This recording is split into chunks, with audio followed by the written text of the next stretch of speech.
This is our home. Let's cherish our home.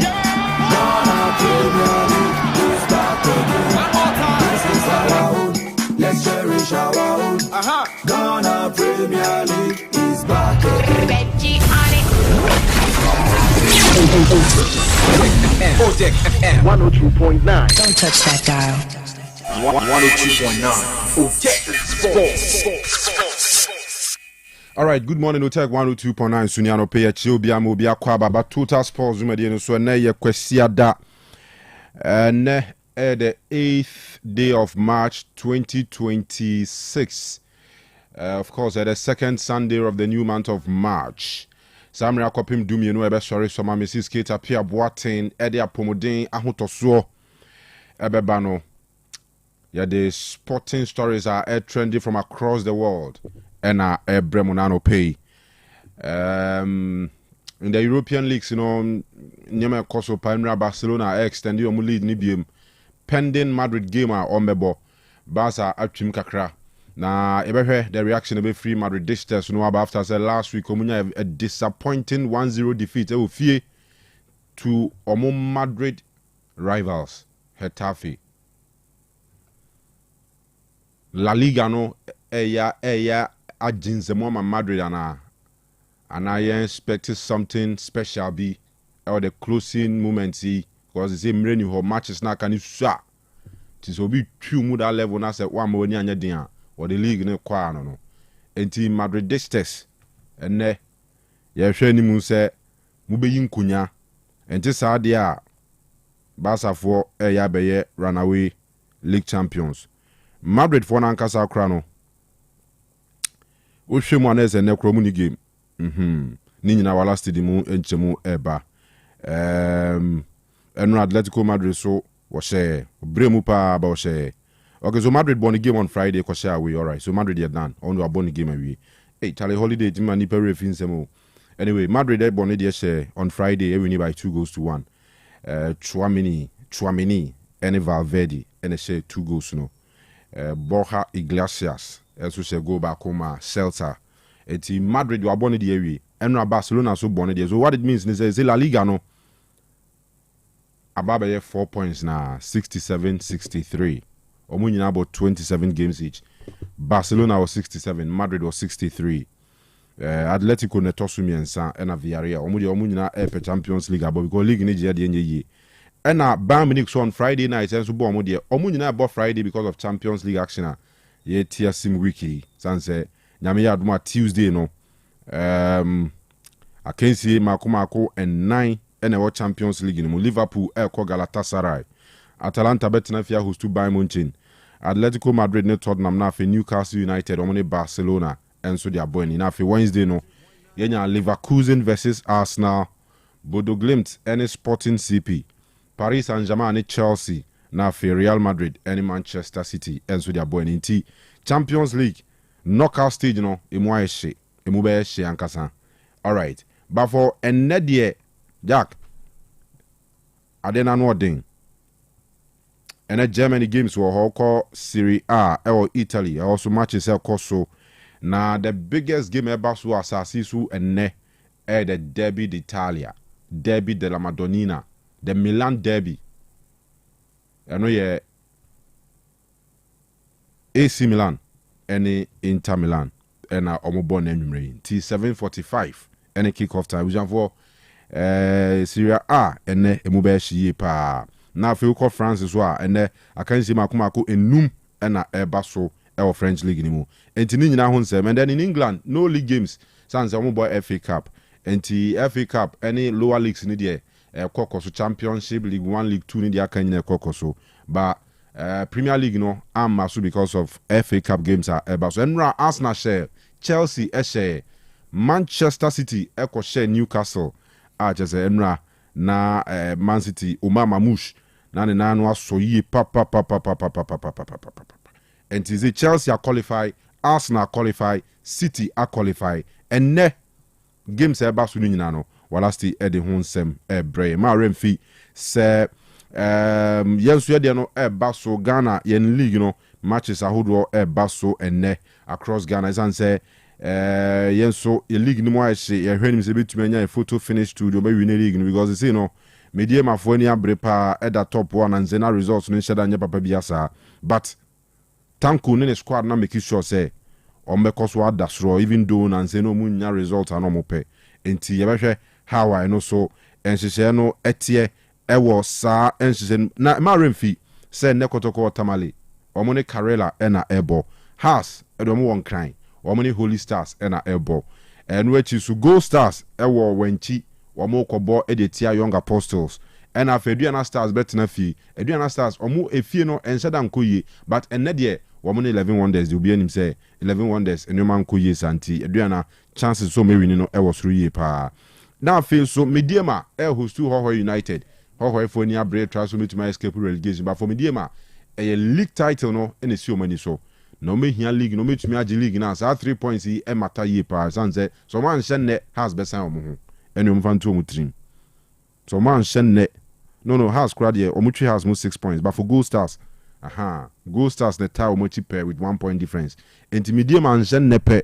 Like to say Gold Stars baby new wenchi. So likely. See, so medium and to me and shen na league. I mean top sport no. Omo de bema Gold Stars. And likely say BC. Me sure say Kotoko fans if hwe nim say nkunim de beba ne. Na other teams no so atie gu no mu so atumi aba race ni mu ye. Ba ne nyina no no miensa na ebechere games ni nyina eba so 3 o'clock matches makomako nsia na yebo across Ghana enne ewo yen league ni menti ye bedi ni nyina won komo dwumade so ye kɔ na afia fama no ne nsɛm na nsa ye ba na afi ye de yen komo aka hyehyɛ so Kofi Labini squad betena se Scandi awa demons a mo nyina ebeba na afi ya twetwe komo de afa nsɛm no emu ye from Kanu together with your production team Sikapa Eugene Maradona Munyina boy Chidomie live on Facebook, live on YouTube. Onyina kwa obenya bi ahwe. Obezo send a WhatsApp message.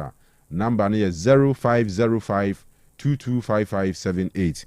0505 225578. And as I will share on social media betumi leave comments. Or comment section ho also beba na yabe kind nyina ede amamu. Na eneso nipa miensa ebenya chede e wo show we so as usual. Nti mrepam no ebema mo Bible verse the order correct answer beba first ye be che na de Juju girls yenche on 50 nipa ba ku 50 series Master Dan the international designer or yenche nipa ba ku 50 series na yen nua bi a ono so base or Thailand ono so yenche obi ade enti eye 3 people ene benya achede enne e wudwumade so enti ya na wahye no so ye kwa ma no ne aba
nyina no ya bomodin ade ne nyina eno so atimi de yabakama hye no so ese de wo mun se on se yedru weekend sana Manchester wodo no eno so timi koso de wo mun se game sawodo a eno so atimi akoso no nyina ye de won sem no ye timi de abre wo kama ama bebia so no atimi akwe mame mfanto no se Manchester wodo no eno so akoso kama se de me kan no friendly champagne no ama ye game sawodo ama Manchester na de ame no kase no de beka bia eno so betimi ato so ama so no timi akwe kama nebom hye so ese a Diamond Scientific Herba and Research Clinic kom adra ya to din to nekeba me hye no eno wana chese ebo na afeni ama ne nyina no eno so timi akwe enti to nek no a mixture of the moment ebo ma ene mema nyina ye de ho nsam no mo eno so betimi de aba na afe bibia so no timi akwe kama nebom o timi nkan na no pe ya na chese o join ye YouTube channel no eno ye Otec Sports team o bana fe no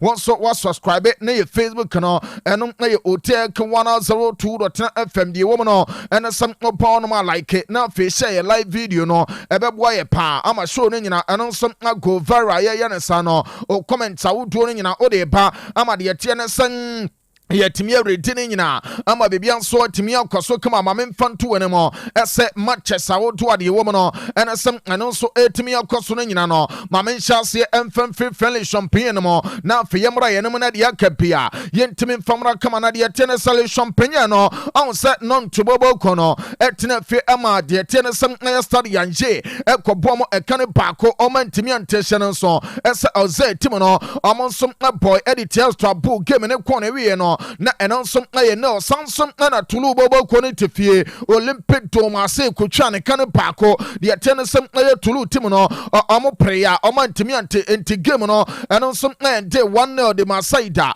na tin na de Marcelo ye dire nyina no enonsom na tim de aba oro ne dire mesin kenwodo no enya go ne kama edema Marcelo bobo kono enti Olympic domase nsom na pomoden e fa 3 points ne nyina ama adwuma no enonsom na to so kama hye no so esa friendly champagne no me fanto no say games awoto aka ne nyina no eno nso abeto so kama de tie ne salon to tim no ebebo ade tie met game no 2 p.m. and awie sansom na me fanto no mo esa start the breso abobo kono omonso bo at exactly 4:15 de tie club ba let him ade le have from abia nso no etimi akoye kama ye ka no de woman sem na le bobo kono omonso abebo at exactly 4:15 de tie saida let him ade lore amabia nso no etimi akoso kama hye so esem ojese ne sebobo kono amonsom bo ade tia rone sansom na leon tim no amo betena fe e Okrupama stadium wa bromo game no amonsom bo ade tia Paris FC game time no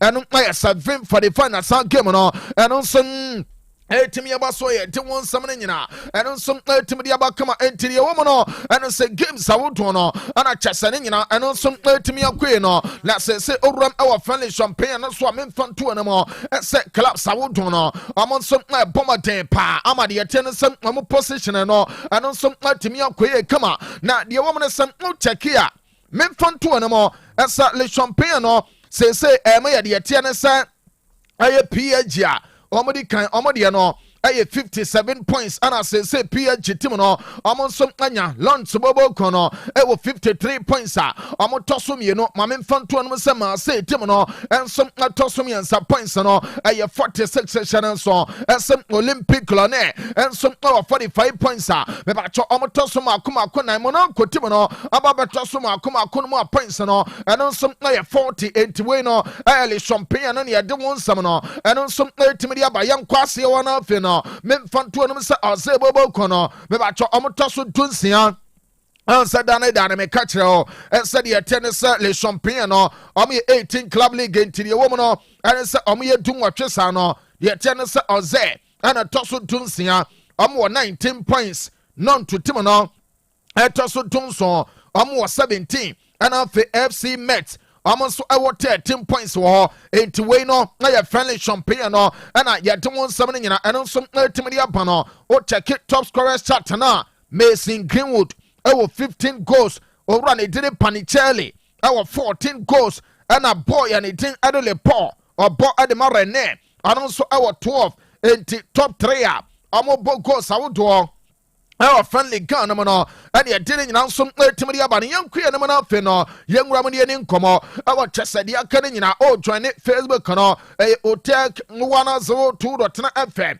YouTube no Otec Sports oba ebebua pa ama chesa de tie no ene se bibia nso atimi akoye yewramo ewo de den se culture siwi ano na me patro Italian culture siwi ano Manchester ede amaye ne kayari culture bobo ko ne tenafie ama komo 1907 ekwachi omo twomo 2 kayari etimu baako de ten se owura ne tin ade franchise Fabregas I sold an team no come on omo ya adwuma pa abrante de te ade batrina enya go ne baako ana fe player le team ade dakonya nso enya go ne baako ade ma komo bobo kono e ma chese 2-1 ne nyina no ade nso timi ba kama yam kwe ne ma na fe me mfanto dwa esem na wo Gateway Stadium no me ba cho Atalanta bobo kono e po 2 goals ma otini kacho omo nso timi tete ne nyina enti 2-2 na game no ade nso timi ante yesha nso esem uramo our Turin Stadium at the Atiano and it's Allianz Stadium. What Turin Crom one no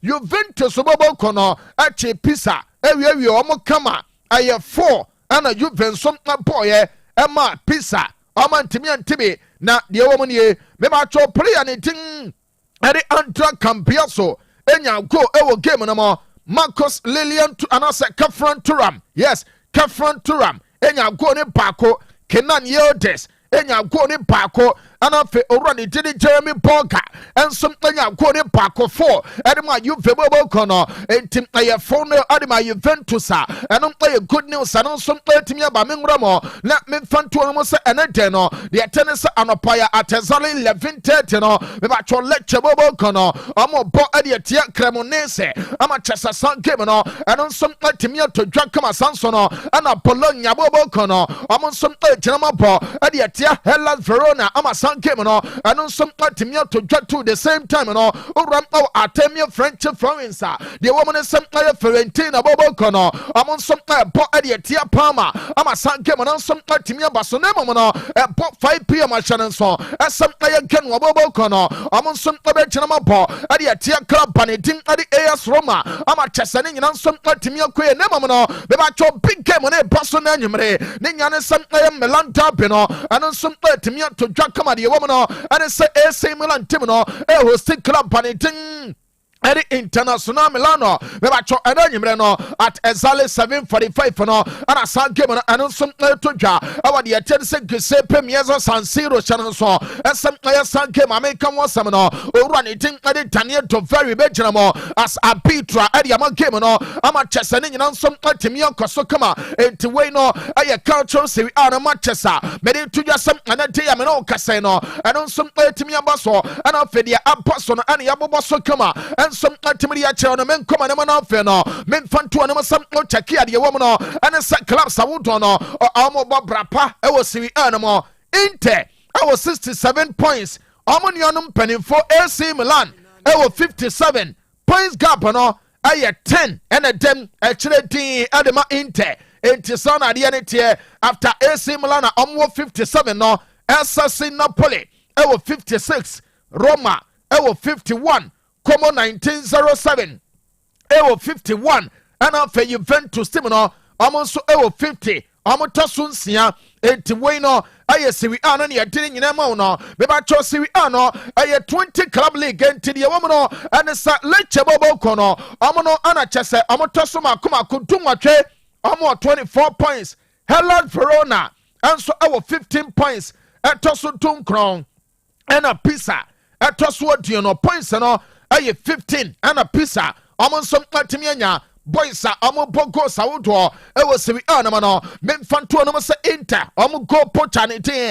ade Lautaro Martinez no ono 14 goals sanso no and Nico Pazabo ade ma de tennis komo ono some 9 ma men fanto no mo second 9 years awo 9 ono some bo ade ma Juve etiwe no aye kakre free culture Serie A na mo ono some timia ba and ye telling nan some timia to no mo no yengrom awo German Bundesliga no mo esansan ano so ama interesting games and also matimi aba so na the tennis some heading and mobile corner omo te film healthy am so no upon 4 heading and mobile corner timum ye no kama hye no so some five packet tim ne te fie amne boy all for Liverpool and the shame game ne corner we no na goals ne makoma konsia and I just Ebamo, not the Atiano, and I said 2 sides in Opia, and ya 3 goals at Uramo, I will leave a course and a former men fun to anymore. As some run it didn't confine in your going Paco, some man Alex Grimaldo, and your going Paco, and a player and a team at the Terrier, and some you're going Paco Trino, and Pacama Adama Leverkusena, Mebacho almost some other 1 point, and if he away at me the Pacama, I'm a baby on some to me cohesion and so, as some Mayan Zibobo Kono, almost some to get it, no, I could take a 2-2 na game, no, and on some ultimate buy Uramo, our Red Bull Arena, Mamin Fontuja, as some our pay lives a Timono, and Paul Canimianuma, Osbag Gobokono, I'm on some ultimate Timu Paco Kamashan, so as a Virgin Arena, no, I cat Adam of Volsberg Gobokono, the tennis hamburger LV, Aquati Volsberg, and Chani Canimiano, Amo Timu Paco. Colombo Kone Tefie, Meba Trajumani Nina Yomoka, Wabra BVP Dortmund, Omo Free Signal Duna Park Ho, Euram Ewo Colon, Omo Home Ground Swanmano, Ekoya Jumani in Adiatiano, and a Sankaya Dortmund to Bobo Kono, Omo Samkache Kraba, letting Adi Colono, a Pony Canimino, Ama Colon, Omo Tifiano, Omo Samkatimiti, Kanu Paco Kama, and Tim Oran it didn't Nico Kovachano, or Ya Juma Pa, Adiama Dortmund to Bobo Kono, Oran it didn't Sewu Garase, and Yagoni Paco, Ama Chasabranten it didn't. Any buyer and something a Paco can want to know, and then something a Fepa, Adama Dortmund to Bobo Kono, and the tennis of Pontasligano, and me a 2 game session and so. As a St. Pauli about 2:30, yeah, I'm a club panite, and the entrance from Fatano, and I did she will come a Sansono, and about 4:30, I'm in front to Ja, as some Union Pali Bobo Kono, I'm on some about Adiatia Club, letting Adi Feta Premier Mabiansono, and on some Timia Queer Sadia Mecano, I have 4:30 na san game no and some 30 me to dry ya don come on in no and some 30 me am come say Pontasri gano e jatia to power side ya nan kasa no the woman some champion ya bewie entim akoma ne say ya lectures and some through Kevin so finish ha dama juma ne nyina and some 30 me akoso kama be ba cho Bayern Bobo kono I was 66 points amodikan e wo sanso no ana Borussia Dortmund to tim no am some tosu me no men fan to anymore as 55 points and to between Bayern and Dortmund no 11 points come into weno ya ne taya o say ade na nkasa no emo so twepa akwa salazo so no ane de tennis sikane ne ntam no enye bete entim ade ne nyina ane so akwaso kama Dortmund to tim no ataso me no be ba cho Hoffenheim our 49 points amotaso me yensa Stuttgart ataso 9 with 47 points and for RB Leipzig and some atasoma kuma kunum points no I 47 and to win no I the tennis top 5 for no and mediamano obiabusa asa Leverkusen amota he mebacho ye woman ye Bayer Leverkusen bobo kono atosunsia with 44 points ase ono no yanko ne yancheke esan say ye woman sem uramo awo Bundesliga ni mu a amon som po 18 club league ye woman no and say Veta Premier bobo kono awo 22 points sanso no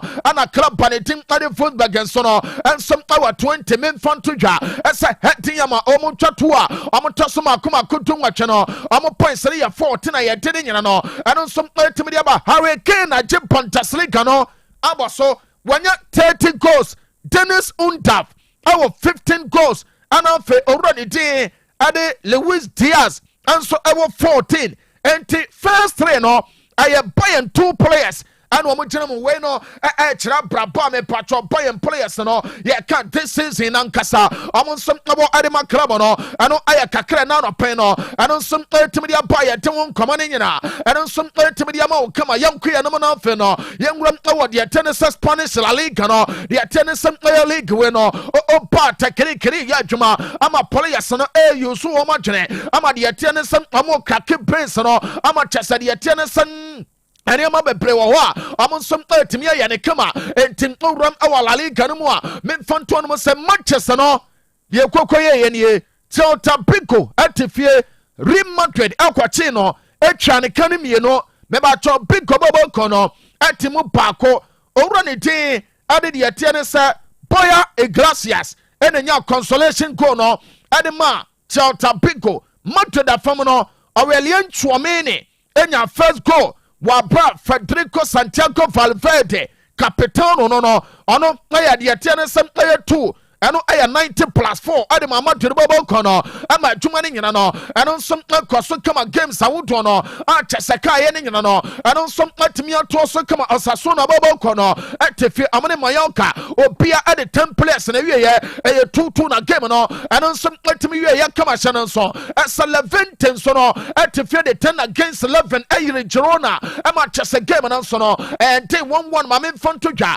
ɛsɛm owura mo ɛwɔ Real Activitas Metropolitano ɛyɛ Atletico Madrid bobo kono ɛna ball kan miɛnsa Real Sociedad nso no ɛtumi temu mienu kama memfa nto ne mo ɛsɛ game emu yɛ den inform Alexander Solot ɛnya go ne baako ɛde ma Atletico Madrid ɛna afei owura ne den ade de yɛte ne sɛm ɛyɛ Gonzalez no ɛno ɛyɛ Nico Gonzalez ɛnya 2 goals ɛde ma Atletico Madrid a mebatɔ 3 points ne nyina no ekokodi wɔ mo hɔ ama bibia nso akwaso kama owura ne den ade Mika Oyarzabal ana fe Carlos Soler ena nya 2 consolation goals no ade ma club ne den ade Sociedad no ama bibia nso atimi koye kama yanko ya no na fe no memfa nto ya se owura mo ɛwɔ San Mamés Barria mebacho Athletic Club de Bilbao nso atena fie Fred Tansamane yɛ ɔmo ka Barca team no akɔkɔyɛ adwuma no kama wɔ abrɛ no ayɛ akwada nyame Lamine Yamal ana ba adwuma no kama ade ma Barca bobo kono on the 68th minute na player no enso atu atena ne kama ade ma Barca bobo kono ama 3 points ne nyina ɛno nso bɛdi Barcelona hɔ ama kyesa adwuma ne nyina no ɛno nso atimi ato so kama enti Barca ɔmo se hwɛ momo madedefoɔ no sa yɛbɛtena wɔn afei ayɛ kokoasa na mo take lead no na mo ankasa no mo de ba be hye mo dia enye ye nti de wɔ mo ne ɔmo ankasa no ɛsan ɛtia accelerator pedal no so nti Barca ɛbɔ adwuma ne pa owura mo na check La Liga matches ɛbɔ so na de wɔ mo ne games no ano ba ya hye pa Villarreal ɛbɔ 1 p.m. ɔmo ne Elche ɛna de hwim hetefe bobo kono ɔmo tena fie ɛwɔ Colosseum Afonso Perez na fe ɔmo Real Betis ɛde abom ɛwɔ hɔ Sevilla team no ɛnso ɛbɛbɔ ɛde atia Rayo Vallecano ama game na to 5:30 wɔ abra yɛ kana ɛbɔ no nwɔtwe a owura ɛwɔ Mestalla Stadium a ɛyɛ Valencia ɛne Deportivo Alaves ɛna de saa game no ɛno nso timi de ahwema ma bibia nso no atimi ankoye kama menkoma ne mo na mfe no memfa nto no mo La Liga no Barca timi ne di kan ɛyɛ 67 ana Barca wɔ Madrid ɛwɔ 63 points ɛtɔ so mieno Atletico Madrid ɛtɔ so miensa enti between Barca ɛne Madrid no ɛyɛ 4 points din ɛna demo between Real Madrid ɛne Atletico Madrid no ɛyɛ 9 points ɛna dem enti ɛsɛ woni ye ana fe bia we are toso 9 amonso ɛwɔ 51 o take the toso no mu a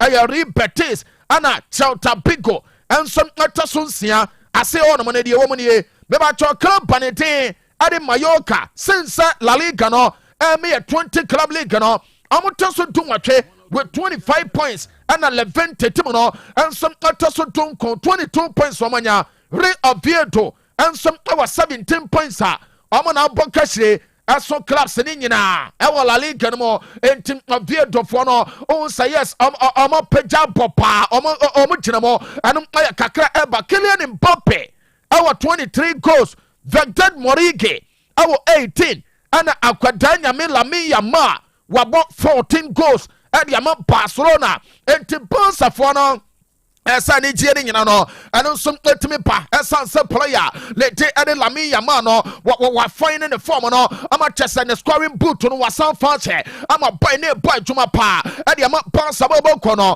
after se me pacho Barca team no enso anya sa 1 goal no ɛwɔ away ama 3 points ne nyina ɛno nso etimi ne boy no ɛno ana coach ani tin ɛde Hans Dieter Flick wase na ni agye asem ɛyɛ no kwasem ne adwuma ne nyina ɛyɛ players ne etimi abɔ sanse club de se o wini na fe wins no ayɛ consistent ɛde ma wa etimi boa ama adwuma ne nyina no ɛno nso etimi koye kama entuo ne deɛ asɛm wɔ ka ne nyina no ɛne sɛ pasolo na bɔbɔ kɔ no ɛsɛm ɔmo yɛ adwuma no wɔ abrɛ no nso no ebetimi aboa pa ama deɛ ɛte ne nsɛm ɛyɛ La Liga no ɔmo concentration ne kɔ so na afei ɔmo nso gyina mu sɛ ɔmo ba adwuma no betimi akɔ so kama ɛno ɛyɛ owura ne din ɛde Hansa Itafrika no ana de sansam ne nyina ɛno nso etimi de apa ama bibia nso no etimi akoye ne kama join ne Facebook no ɔba ɛyɛ Otec 102.9FM Otec 102.9FM YouTube no ɛno nso ɛyɛ Otec Sports a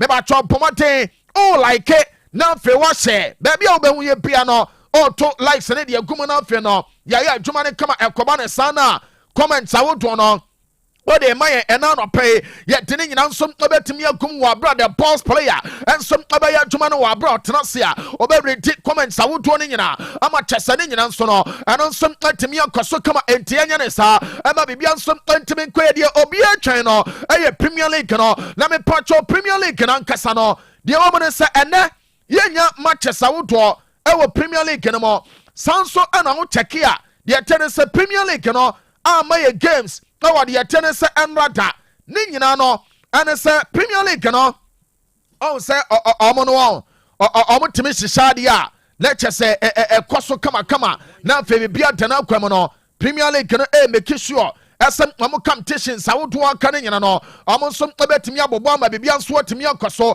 enti deɛ wɔ mu no sɛ ɔtwɛn Premier League no ɛsɛ ɛbɛma ɔmo matches awodoɔ no a deɛ wɔ mu no ɛne sɛ ɛnɛ ɛne ɛnrada ne nyina no Premier League games awodoɔ no ɛno nso ɛtumi anya yi enti saa na nneɛma no nyinaa ɛno nso ɛtumi ɛteɛ kama sɛdeɛ mekaeɛ no ɛyɛ doneke ba mehyɛ no ɛna kyɛ sɛ wɔn nso ɛbɛtumi abɔmmɔden no afei no wɔn nso wɔatumi anonom bie doneke ba mehyɛ no ɛyɛ mehyɛ of the moment a ɔtumi nka ɔtena wia so ɛnso ɛbɔ adwuma kyɛ saa nso no ɛna wankasa no ɔtena wia so ɛbɔ adwuma kyɛ ne nyina no ɔntaa nom nsuo pii enti ama ɔskin no asɛ atwontwom wadama nom doneke ba mehyɛ ne be ɛbɛboa no afei no wɔn nso wɔatumi anya ahoɔden ɛbɛtom ne skin no ama kyɛ sɛ deɛ teɛ ne sɛ wowideɛ no ankasa no obia ho a woawoyɛ ɔbɛkasa wo nso wote ama no ne ɛyɛ measure of the moment no akekaduro pɛprɛ hwentia ɛsoro wisa ne fam nsa ɛno nso ɛwɔ kama sa nso no ana hyɛ no nso sɛ akɔmmɔ werɛ ɛne nnua aka no ɛne ɛda yɛ doneke ba mehyɛ no woyɛ bɛrima wankasa no ɔba adwuma kyɛ wobrɛ deɛ teɛ no sɛ na wɔtwe mu no nyinaa ɛyɛ measure of the moment no ɛno ɛyɛ doneke no ana kyɛ sɛ ɔnonom bie ama biribia nso atumi akɔyɛ kama ɛntihyɛ no nso ɛsɛm ɛyɛ doneke ba mehyɛ no owuram ɛwɔ deɛ teɛ no sɛ baabi a tonton nnuro bia no a ɔnso ɔbɛtumi anya bi atɔ ama nneɛma no nyinaa ɛno nso atumi akɔyɛ enti mehyɛ of the moment no ɛyɛ doneke ba mehyɛ ɛno na wononom bie ama biribia nso no ɛno nso atumi akɔ so kama enti yɛnyɛ ne saa ama biribia nso no ɛntimi nkɔ so hyɛ no nso ɛsɛ doneke no ɔbɛnya bi ɛwɔ shops awodoɔ a yɛtonton nnuro wɔ mu ɛno ɛyɛ herbal shops awodoɔ ɛne pharmacies awodoɔ no na mmom ɔmpɛ sɛ wobɛkyene mmɔntene so na wodeɛ wopɛ fii de gadokyi ɛyɛ original one no ɛne yɛde ma wonkɔduru baabi mu obi nka ɛsɛ an doneke ne deɛ bi ne hɔ enti bɔmmɔden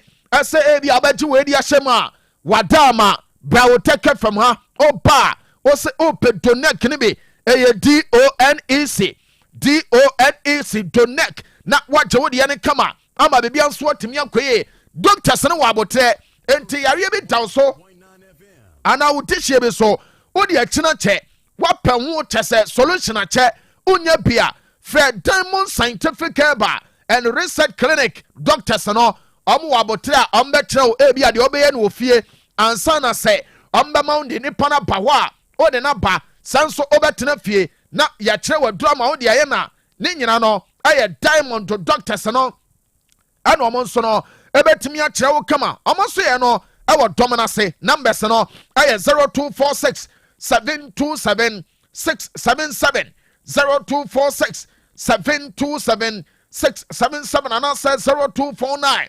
208 252 0249 208 252 yam kwe ene mana fe no yam fa stories awoto aka ne nyina eno nso ntimi mrama bibia nso no ntimi enkwe kama sadia mekan no na tawma o join Facebook no Otec 102.9FM Otec 102.9FM YouTube no eno nso Otec Sports ana fe bia abehu ye bia no o bomade na fe wala ikedi amaye na wa share ne kama ama ne nyina nso no etimi akwe me na me hensam na se adia free former referee and it did a purely Colina na so ya owura kasa na no pay na den sempina no atimi dia bakama referee did Colina ana Osei hwe vana aba ama sese no ensem bebre na etimi akoso no ono dia obetimi aka esa o check ya vano 10 years ago am start yes am be introduce ade aba no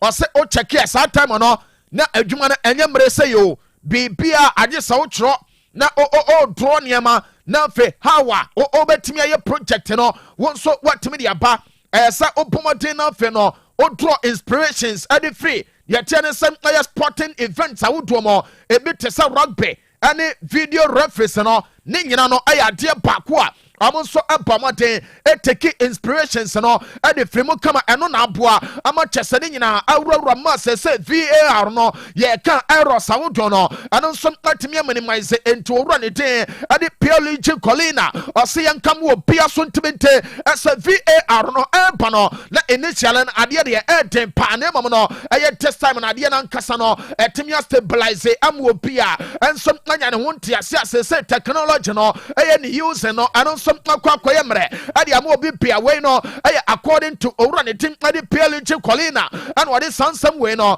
eno so etimi de atodwa ama bibia nso no etimi akwa kama hye no nso ese Manchester United goalkeeper and thing ade Andre Onana etu kwan kobobra ewo Turkey ni nyina and say Trabzon's pobobo kono ana owura ne tin ade de tiene say aye Andre Onana no akobo adwuma ade mo club no na omo hwe no say anya bia no ometimi assign Cameroon goalkeeper ne tiri Onana no aye permanent na mom de am say ka and say owura no 40 million pounds dana so no asade na no hyedodo adema Trabzon's pobobo kono enti enkram ensenka no ane sam aya club na nkasa no say United bobo kono enhwan ebo no so amfa amafom a okasa forta amde ane board no wa we ya no mantimi anto enti no aya nkra kakra oguram ewo tekia memfanto no sam ane som etimi aba ama chesa bebi ansom etimi akwe no ane ade san komo ne nyina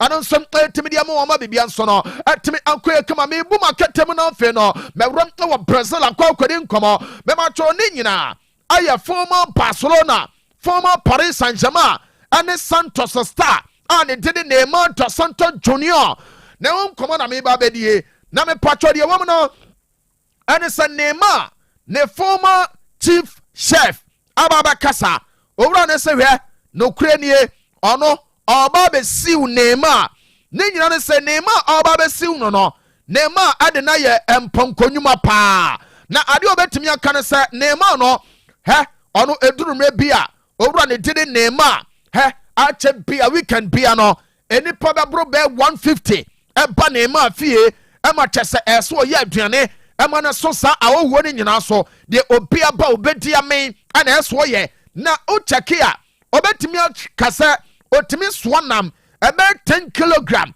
ade kofie every weekend bia ano aye number 1 sanso do obetimi aka asa akatua na Neymar de ma no aye 654 euros per ano aye per month ana na Neymar ade ma no na chese aye fia na atesa ade bansam no de atoso mi ensa ane se owro ne dide Neymar no sa adwuma na oye ana se ono no chef no adwuma no oye a opagya na ntwenam na dane kwa ho dese no akogyae ade ato kitchen na ne nyina no ekoye obonse bag mu na dane kwa ho dese no de kwa ose sa de na ma ye ka na spine no wanya problem ewo ho sanso eno obetimi aka ase ne hip wanya problem ne nyina se eniema mu oduro ane mponkonyuma na ema de ne ye no eno ana amana nya sa problems we no enti de men se ka ane sa former Neymar ana se Neymar ne former chef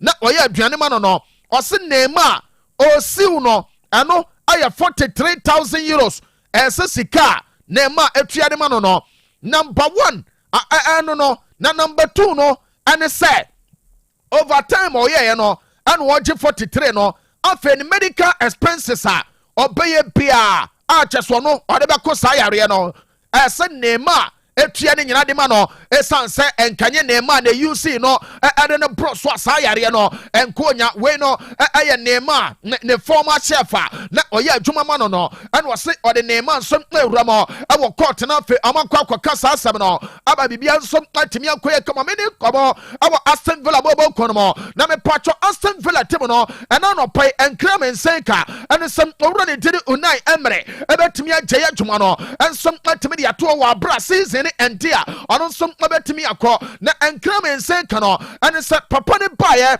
2022 no answer Bosha and penny for the man no about bedroom maybe. How much you say hey Yanya for what we wabau ya jumano opa ya upejai or say ya tennis say or can nature say Sika club on everybody bra players from beto and off a club on Ankasa direction Ankasano asanyama pinano.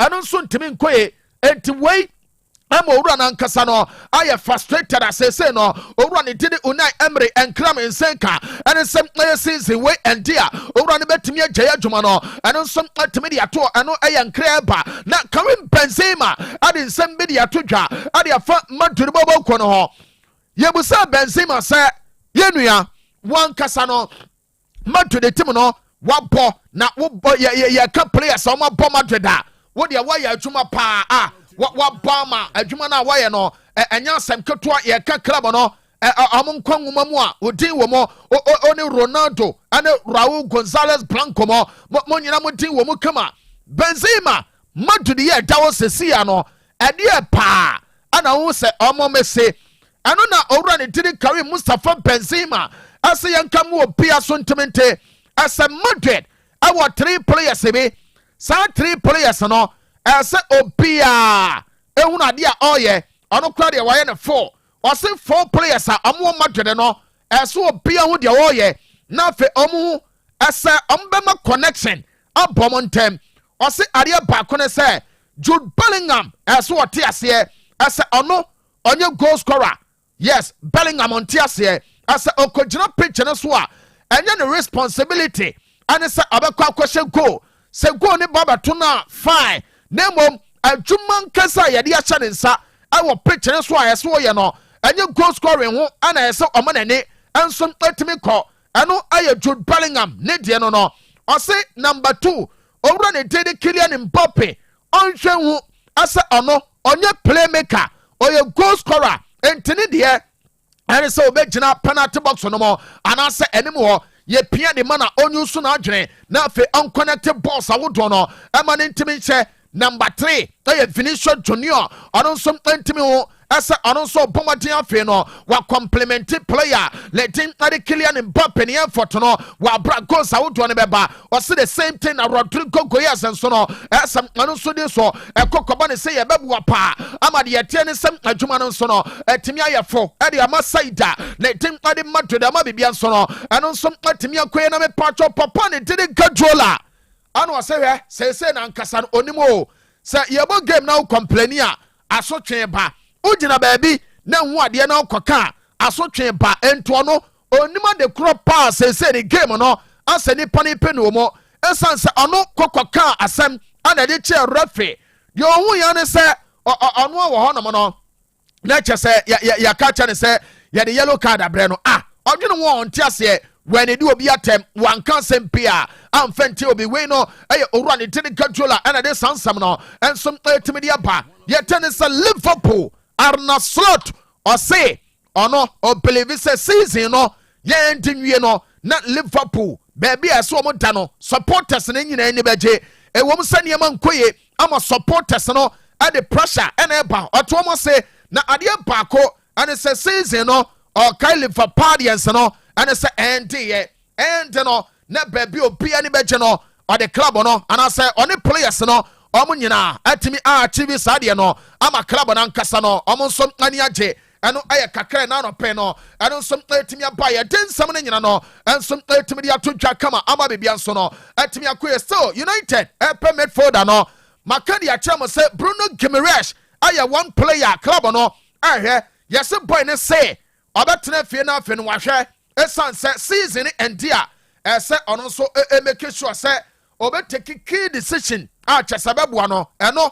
ayɛ about ne future no enti bɛtumi ayɛ ne gye sɛm ade ma United ɛsɛ Bruno Guimaraes monsa nso bɛtumi aka no ama bibia nso atumi akɔe ɛno ayɛ kakra na anɔpɛ ɛba yɛde wo nkɔmmɔ no nyina no ɛno nso ɛtumi de ama wo live on Otec 102.9 ɛne yɛ Sunday boss na ayi expert sɛ wɔ sɛ ne wɔfa ase afiri mu ɛno anwummerɛ no mɛne ne kasaeɛ ɔsɛ yɛ Sofia hɔ anti master jobo generator expert ɛnora ne nɛ sana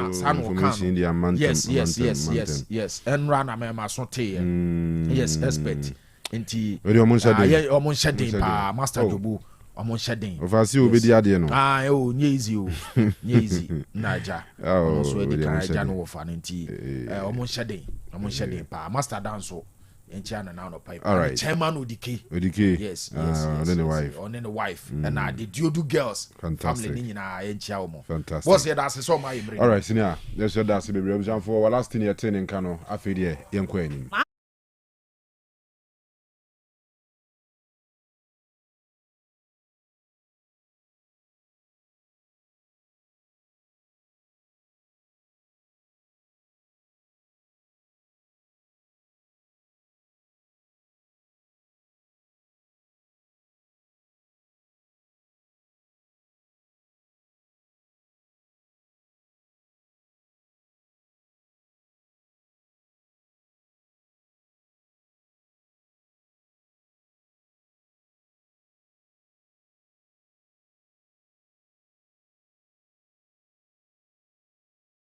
$9.52 yes akasima nwotwe na no nwotwe abo yanko anim yewie wa last year really messages kakra Virgin Chamens or say or hear live from Akrokari Nana ya Spanky or say watching you live from Swami Odi4 Nana Arsenal and Chelsea had some scare yesterday.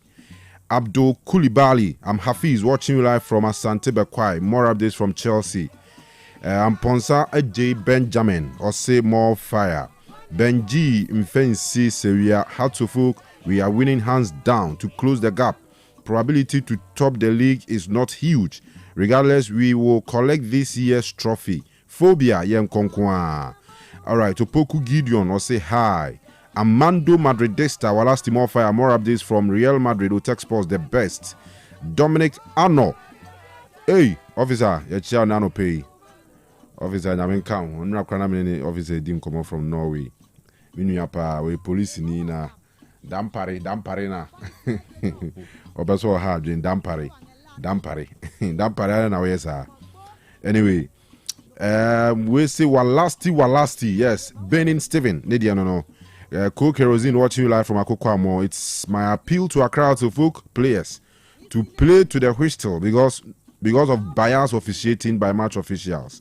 Hi to my wife Dora. And now we all see good morning Otec FM Sports. Watching and listening to you live from Adansi Bofiedu, Kokwase. Wishing my team Asante Kotoko good luck in our game today at Aliu Mahama Sports Stadium. Amabeku aka Ture 29. Otec lead, others follow. We all see good morning Mr. Kanu, your crew. To you and your crew. I'm watching you live from KJTR Gate 4. It looks like Mbappe's injury helps Yamal to be the face of La Liga and the best player of the season. Anyway, greetings to all Liverpool fans. And we are Assam Faisal, Nadia Enono. Lukman Issa watching live from Kunsu Kramukrum. Walasti Flow, greetings to all my team guys, manager Sadat Amoga. Kofi Ansanso share from Amachi Barre. Today, AC Milan will win. My name is Pato. Okay. Alright, so Pato, aka Kofi Ansan, Amachi Barre. Nana Amachi Barre Amae. Nana Jedu Kumeni. And a piao. Gifty Adutumwa, or say Odawala Jesu. Ura Kwame Jom 4 from Apimanim Kokobane, wishing all United players well this weekend. May God bless. May God help us at third position. Bota Emmanuel Also, my name is Bota Emmanuel from Kuntansi. Nations FC will win the MTN FA Cup. All right. My name is Dosted. Dosted King Lamin Yama. Dosted King Lamin Yama is better than Vini.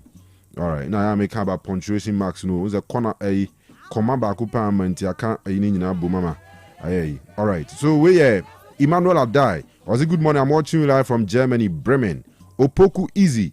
I'm enjoying the show live from Anyang Kwanta.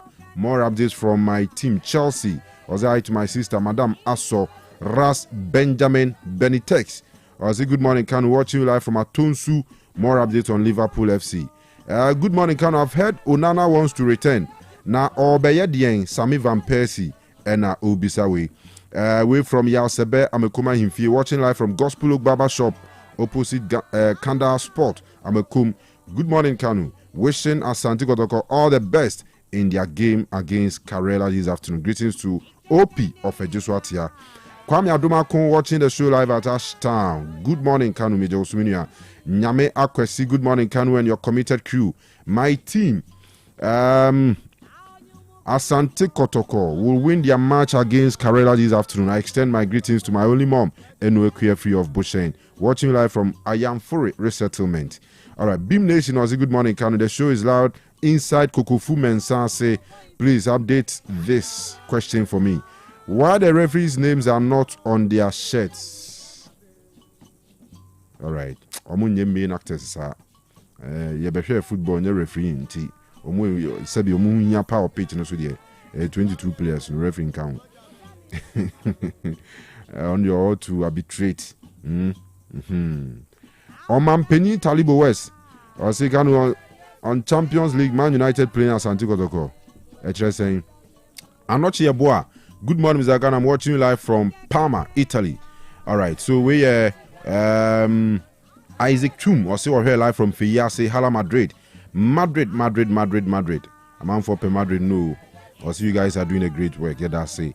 Kofi Ajiman Blackman. Good morning, watching you live inside Pig Farm in Accra. All right, so where are some of the messages? Ebi Sunye. Where the Nediaba na Nensemni was it's me, Coco Sika, update from Barcelona. Okay, Jay Frank, I'm doing the watching from NYC, New York City, USA.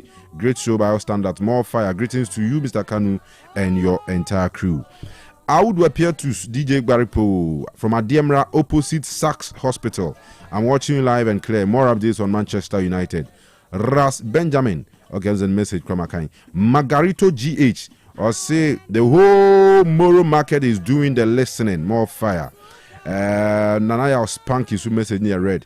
Alice Dakua or say legit and authentic the be omunaya as for Mamufio. Odi for an Arsenal and Chelsea had some scare yesterday. Okay, so that's one want to see I read that anti. Yemfa messages in Pimha na Yemra back emetwa so later on. Eti Kofi Wagobi akwaba boko de. Senior mejo so oba de ada Romania hweye. No money be announced where. Namiadum senior. Great. Brainy womb.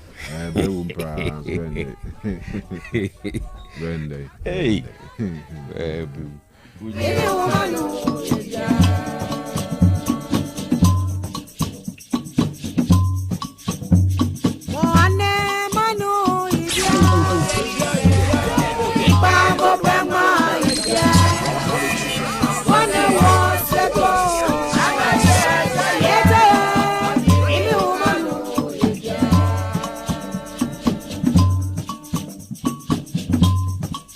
All right, about 10 a.m. Kubi. Senior. Hey, Enradi. Sending a text on Kano. Arsenal and Chelsea nya scarce. Spanish nya some kitwa. From teams that we probably thought Semuka Kutumri. Arsenal against Mansfield. Chelsea no more Wrexham. Yeah, Wrexham Oko champions in Mamu Bomu Modimpa. But I at least expected so much stretchy Chelsea to extra time and Sana Chelsea to me every game. Five firm weekend matches are because on Friday Madrid Celta and Lamin Yama in a very difficult venue, Athletic Bilbao. Okoshe Goma Barca pick you all 3 points, and then buying more to 2 million near there, and the games are Babas Nuna. Okay. senior medase yenchia atifu nyina na o question na obi say die o say ye football fans and ya na sometimes ye expect a normal do level be mane broso until we don't pay attention to small details be to bones ye wa na fans o Arsenal ne Mansfield there e was o mutu form so until BBC kakra bi ana asa ye nwanwa but generally Arsenal e Champions League ebo okay and it is normal say we who say coach no ebe changes kakra e won the lineup same thing applies to Chelsea e PSG ahead of them and it is Liam Rosinia it is only normal that obesi someone sa no kakra regarding players on best starting even PSG last Friday shockingly omo lose 3-1 to Monaco. It is because whilst playing Monaco, they were thinking about the Champions League game against Chelsea on Wednesday. On Wednesday, and it divided attention. It will affect coach, lineup and a lot of things. And in most cases, in such situations, enormous and the usual things, and AC. But the good thing is, no, but these are. I mean, technical reasons being a woman. So we share born be so. We raise a lot of questions about certain individual players and the entire team play because the Chelsea lineup or the born against Wrexham. Goalkeeper, my number one choice in them. David like, coach needs to be number one. Is your number one beam? I would say each game be any the way obesity. There's nothing like a number one. Why he's been the number one? But in recent times, maybe I put the term number one maybe a coach in impact. But I'm say number one why the other DBA. Maybe what? That is no other DBA. But now you are number one. And I know a bit too, no. T. Sanchez Edda, Mamadou Sarr. Tosina Darabio, yes. Benoit Badiashil, Josh Champon, Anra Crochet Go, yes. Andre Santos recently not started a lot of the games for Chelsea under Rosinia. Romeo Lavia, Jarrell Hato, is it Jorel Hato? Alejandro Garnacho, Pedro Neto, and Liam Delap. 80% of some players players are on a normal day. At Chelsea, a movie into a game with all the seriousness on being here to play such games. 80% of these guys will not start. Sure. And even if you watch the performance, it will tell you why in most cases Benjamin Kofobo. Are you getting the point? And not quality and yet the same. That's how come you sa resource no. But I won't say we are Chelsea, we are Arsenal. Especially Arsenal. Pressure on them to win the Premier League. Forget about 7 points gap near that Arsenal is sitting them. City was an outstanding game. Okay. And we all know say yes, we'll give it to Arsenal. Say take a bold lead by a new season in this. Okay. Until there's that pressure on Arsenal to win the Premier League. Over Champions League, so they are competing in the Champions League and the FA Cup. And to say Kobo against Mansfield, Kanu, the ultimate at the end is to make sure say Obe advance to the next stage of the competition. By whichever means. Absolutely. And to obey to draw regulation time, or extra time, penalty, no, I qualify. What is you the ultimate is qualification. It doesn't matter how close a game they be. But not it's scary though. I mean, 2 games now. Oh, why not? Enra Mansfield for Wrexham. I'm Chelsea boy, right? Yes. Almost tell the equalizer no. And can never. The VAR ni free. Never. And Caboni call penalties. Now you will be at here. Ne likely is a bit to make penalties if that goes to. Oh yes. Until say, Joao Pedro Beshamana 4. No, say. Na ehupa and the penalties so no be any there bit mercy but I'm not worried with Chelsea because for Arsenal or more League Cup final and like you said no league ometumi age. Champions League so omo strong contenders. Into Arsenal they like so ometumi a trophy bi age. But na me hear Chelsea say the biggest possibility of winning the trophy be to my FA Cup no. To some extent Champions League fine because Chelsea Champions League bienu awaja no form. So what you say? Until like this season, obetumi na Musa no dey akodi, but likely. Yes. But the me say no obetumi age pa ye FA Cup no. Na nura no so ye Sunday na scary. Oh yes, but say yemfa say Chelsea bar pitch in this no. And Cole Palmer, Reece James, Enzo Fernandez, João Pedro, Pedro Neto, Garnacho, Wesley Fofana, Chalobah, Kuku, Reece James. And now them I'm in for Jorgensen because me I prefer Jorgensen on any day to Sanchez. Yes, Your time. And yet the evidence. Then now who oppose him even against Wrexham. Ni who pussy ya. Until ya sem na to ye no abinya the opportunity to be there. Until eno the on. Senka who sa line up we are. You ask yourself say, hey, now Wednesday Champions League against PSG ne. You get the point. Inti me understand. In the end, the Chelsea here a qualification to the next. What if in Kenya FA Cup weekend? Then Premier League. As obviously these guys would play and then play against PSG on Wednesday. Oh, and no, still Kobe changes. By massive say. That is so because Chelsea finishing within the first 4 or 5. Van Zenka weekend and Anya Wrexham and a yes CTB, a United beer. Yes. Unyasa luxury no. That is so because Unim say Chelsea here Champions League football next season. And from the look of things, and no more tight for Chelsea will league table no so. Into any Premier League game be a Chelsea bebo free ne could be a very important. Because if you lose, now drop it out of the first 5 or let's say 6, expanding that level. It means you are losing out when it comes to next season's Champions League football.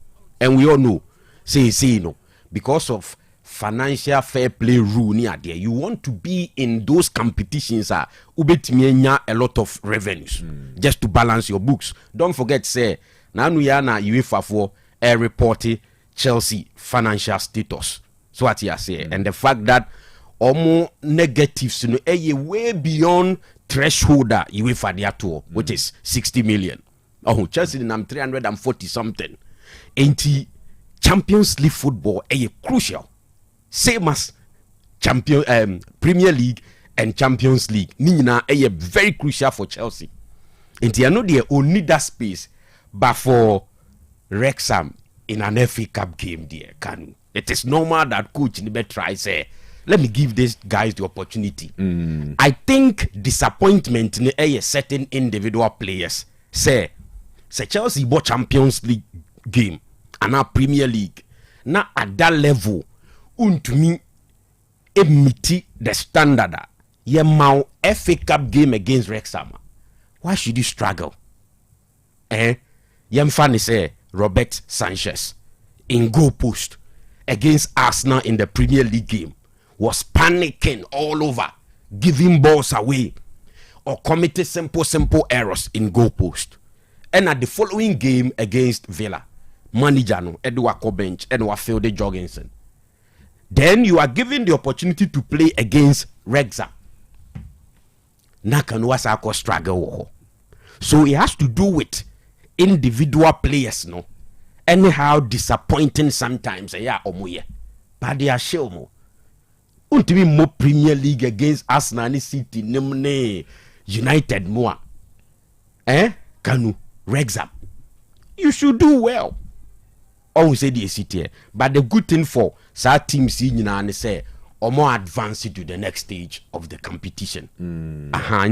Scary moments nearby, which we understand and we all know reasons why a ban is. And it's not limited to Arsenal and Chelsea in Kwao. Misite PSG Friday against Monaco. Uwenra Atlanta in the Scudetto. Now so mo formed by 2 goals against Udinese and Sana 3 or more betete. So That is because whilst you are playing in that game, no, who say doing Tuesday, Wednesday, ne the ekeke ka ho. And you know it is Atalanta and Tina Dortmund and Timia are advancing to the round of 16 stage of the UEFA Champions League. And Kanu generally, no, sana ya ne TNT no, maybe moving forward, the bit me a catch football fans and say, yeah, pay attention to such details. Okay. Send a beya a bar and your mungwapi. So, all right. Of course, every lawyer football fan bepe say any game be any team be could be our own share. But sometimes we have to understand the coaches and the demand to make sure say obey rotation kakra bi ni ade. In the end, Liverpool went through against Wolves. City crowd omo money is simple against Newcastle United. One who said the City Arsenal struggle here, but they are through. Same thing applies to Chelsea. I think Chelsea struggle no crowd here. No was reaching Arsenal there, no, because Arsenal there in the end regulation time they killed it. But Chelsea there never say go beyond the normal regulation time. So kudos to them. All right. And the next stage, Kanu, we are expecting some interesting fixtures. So and they say, I think say Leeds should be able to go through same as Fulham. So, but say mono, maybe they will be thinking about Champions League. Sorry, Premier League. But I'm not sure say Fulham ni Leeds. Ebedwe Champions, Premier League to the extent say dropping most of the key players. What you see you? In the end, there two Chelsea ni Arsenal no, something to guide two teams we're moving into any games. All right, but quick, are you for my fellow Man United fans? And they say ball come over day pa nansen. I'm for ball Champions League, ball FA Cup, ball one. What is United since a ball against Newcastle? No, you have about 3 matches in 6 weeks. Wow, 3 matches in 6 weeks. Njemune say. It even say 2 weeks be United be ball one game on average. But Njemune say a ball Newcastle anyway no. Your next match be 15th because this weekend no FA Cup in the next Sunday and a week. And now United be ball Aston Villa. Your ball Aston Villa ni we are. Now you bought Bournemouth on March 20. Oh, till 15th, then 20th. You bought Bournemouth. You bought Bournemouth. We have an international break. Yes. International break. The international break near Koba 13th April. And now United be bought the next one against Leeds United. And if some miracle prim 13th April, no, you bought 3 matches. But I look at the fixtures.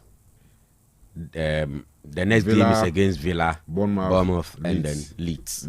3 games in 6 weeks. But where do you say? Even time I against enough time. Kanu. I say United. Me just say what my fans say. They know their situation. Oh, you need but 3 games in 6 weeks. More friendly matches. Yeah, mobile or training grounds or Carrington. Yeah, you're busy. Yeah, load the gear so FA Cup, Champions League, Premier League. EFL Cup, yes, year free, Masna, year free. You're busy in your time. And I know busy Kotoko. It is a Kotoko so free FA Cup. And Akotoko so Africa or Koya nye Confederation Cup. You see a league no kwa. Okay. I timbe to me aton sa Africa okay. Currently na mo ya back cry.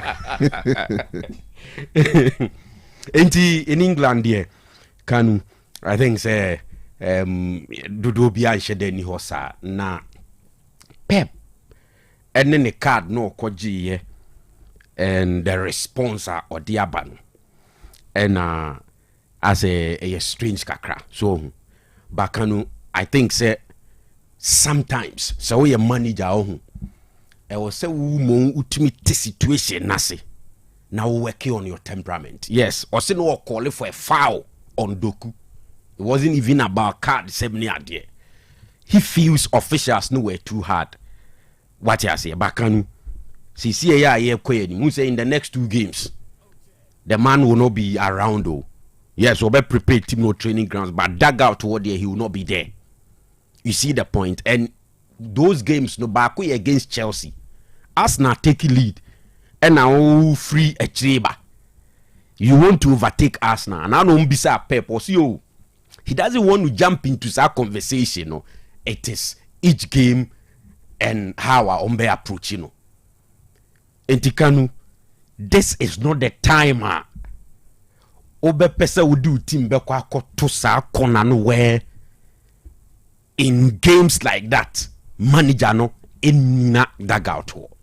So as I say, he needs to work on it. Me assure say the players no go overboard. They attract certain avoidable cards. Or no mukra have he will have a way of dealing with it.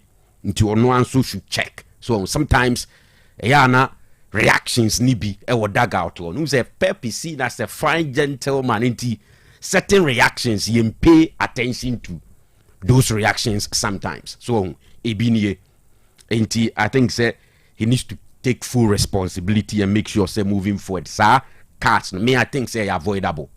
Oh yes, sometimes when you are crazy and pay in the game na decisions be who say anko ya na frustrating. But enunti ne say Pep and a manager and you Kofi Labi na manager no. What I say be a Kofi Labi need the ability to stay calm in those situations. Enti coaching sem no me ho kra. You as much as possible you are expected say ubetimi on a working on your temperament what control ho so that overall any affect the team no. So what I say the reaction no. Why video no? Several times. Or call fourth referee so yes then call blue. It was just overboard. It Memon tried to defend this.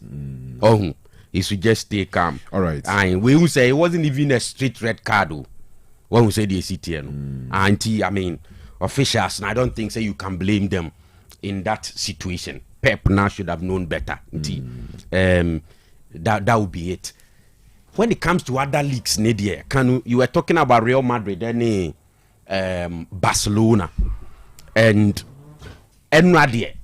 Now it doesn't matter how when no ebeba, and na emfa how difficult the venue is. Whichever way, na Barca beat me fast. We are picking the 3 maximum points. Nibiano, no be here, and I think in the second half, Lamine Yamal came to the party. It make it a difference with the only goal in the game. It is so because now Madrid and so struggle Friday night against Celta Vigo. So much so that 90+4 and Sana Valverde ain't the winning goal for Real Madrid. In Tiabane now Madrid a closing gap no on the league table. At the back 1 beam because no man jumping from 60 about 63 was Barcelona. It was 64. And now per se we say beam saadia, then you needed to win that game. And sometimes Kanu whether your side will be flamboyant or not. It is about the 3 maximum points. And then Lamine Yamal to the party here, Jumano. It's not surprising that among Fubiasha Asierka best player of the season, especially in the La Liga, say as a Trino, yeah, because Mbappe ain't available in Tino. Say Lamine Yamal is still headlines in any idea. I don't know how consistent are obey from now till the end of the season. And Mbappe so returning how he's going to play because even before so Obekono, Sape ne won the left knee ni Muntino. Now the last few games no, it was about Vini Jr. for Madrid and not Mbappe. Like a chassis na season for Real Madrid no. So until that conversation will continue. But Sisiano, Mbappe no a position no Emma onyina ye to be ahead of the other colleagues because Sisia Madrid the crime teaming can see Sudia say or Bachna and Hasena Dichi. It is going to be like that, but Sisia there, say, who come back to the league table no for Nasanya Barbitum. And we still have a lot of games to play. It is even though Barcelona take a lead. We share Barcelona. Of course, you can conclude say, Omahu Odeni was so kakrache in Real Madrid. But almost looks like a side that team B betimi ahye omo on any day, just like Madrid the NTN. Ain't it's not that ye sa when it comes to the La Liga. Oh, to say the offer Bundesliga no ubetimi akase. If you look at the dynamics, NCC with about 9 games to go. Sa gap noa eda Dortmund out that second any Bayern Munich could decline about 10 or 11 points with about 9 games to end the season. And this weekend will be a share there. But you can clearly predict say Bayern is winning it straight away. What you say? But La Liga anymore, even though Barca take lead, no, you still want to give Madrid that small chance. And say it is Real Madrid, and that at this stage of the competition, say 4 points and a down Barcelona and Temua. When Barcelona and Temua, it doesn't look like a nuti. Yeah, season, you know, until it is still tight. So, France there, PSG nenya the chance to extend omu lead, no. And on Friday, omu drop here against Monaco. Until RC Lens boy against Metz. And Kanu share RC Lens form now. It is expected so. So the only thing that will happen is close the gap between Omo and the PSG. So even though it is still close. But baby a weekend we game wa so close and tight. Scudetto nim. That game between AC Milan and Inter Milan. Na Kanu say a form there, you give it to Inter Milan because even on the league table, 10 points and a down money AC Milan tem. Ain't say a form there, you would say that Inter Milan and a form no. But Milan comes in with a manager like Allegri. In terms of the Scudetto, you saw a proven winner ever.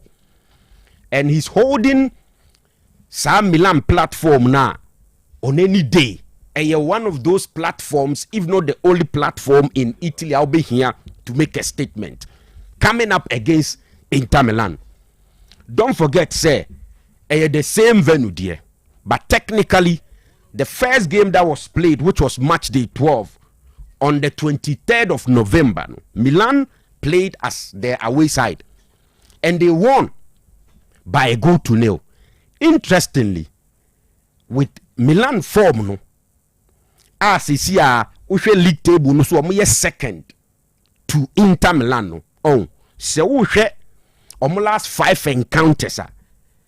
Kanu results are abaning no a favor AC Milan and no Inter Milan. And it is the reason why moving into the game and it was San Siro.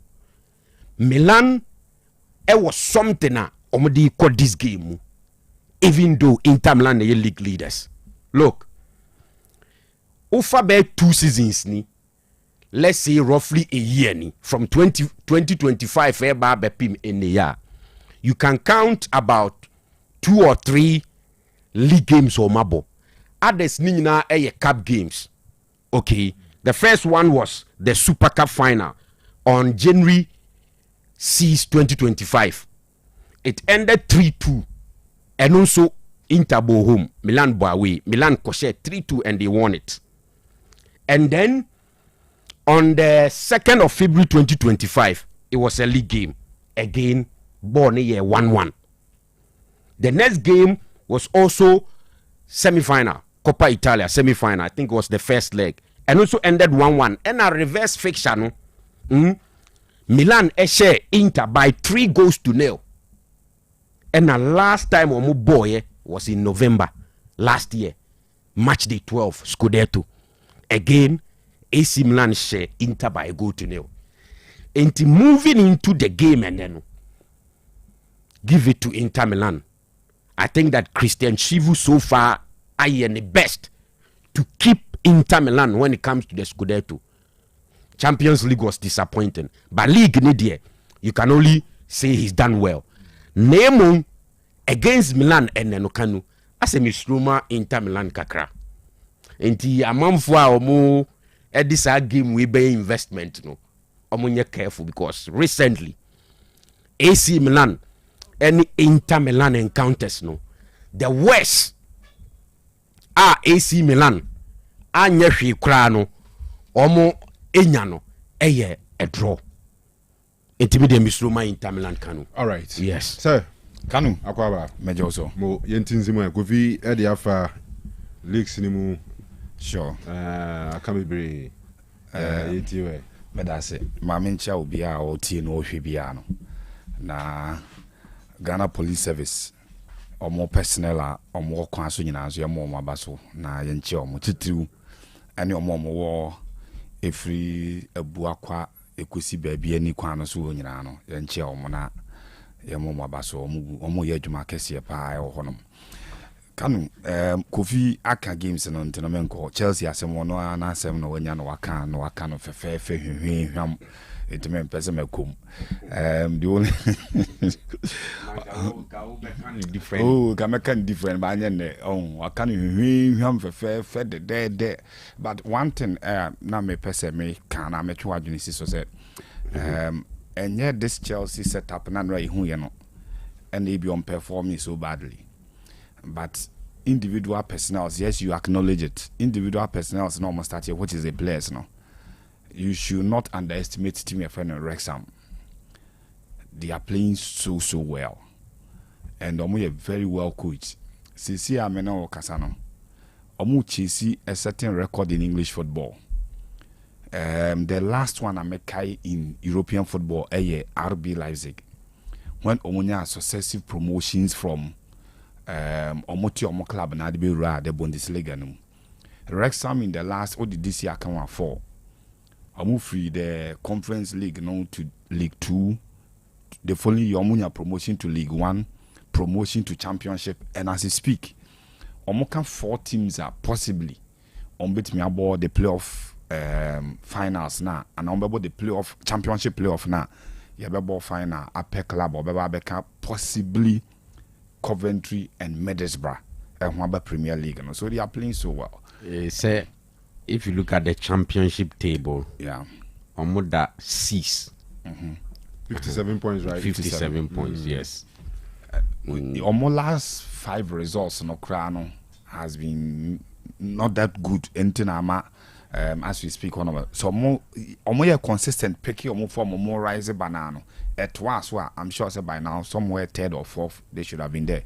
I have made this bread more moody now. I thought I want to say almost by overtake Coventry. Is a Coventry as I be some about 5 points league table or so, and Wrexham airborne fine football. And Kofi last time I knew the problem because I say no a Manchester United fan. And obviously that interest and tension against Chelsea will also be there.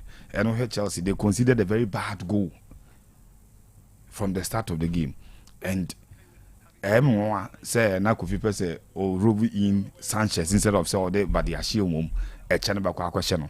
And second goal was a deflection. Omo ball shot and ko be a shot no na player no a back flick ball no na as Habeto net in the man. But yes, Chelsea standards of goalkeeper there.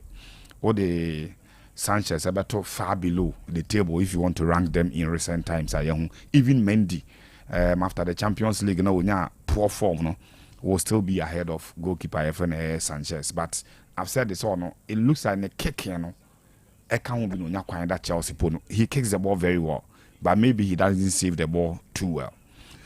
There is a growing concern be in the Premier League, and maybe now Kofi and me interested in it, and I'm a respect for coach near friend Mauricio Pochettino. No,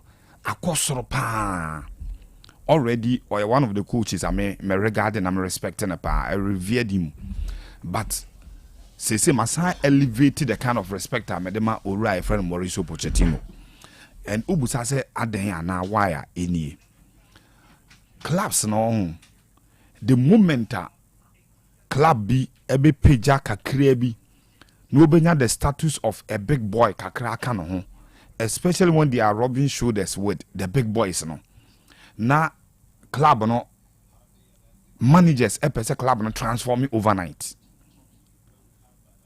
The moment a club be outside the traditional top 4 no, and now you say in the top 6. Manchester United, Manchester City, Chelsea, Liverpool, Arsenal, and Tottenham Hotspurs. You know, setting all the biana me born as a say club be free actually. Na on your opportunity, everyone and on your opportunity, everyone shoulders with them. Na sa club no managers no per se.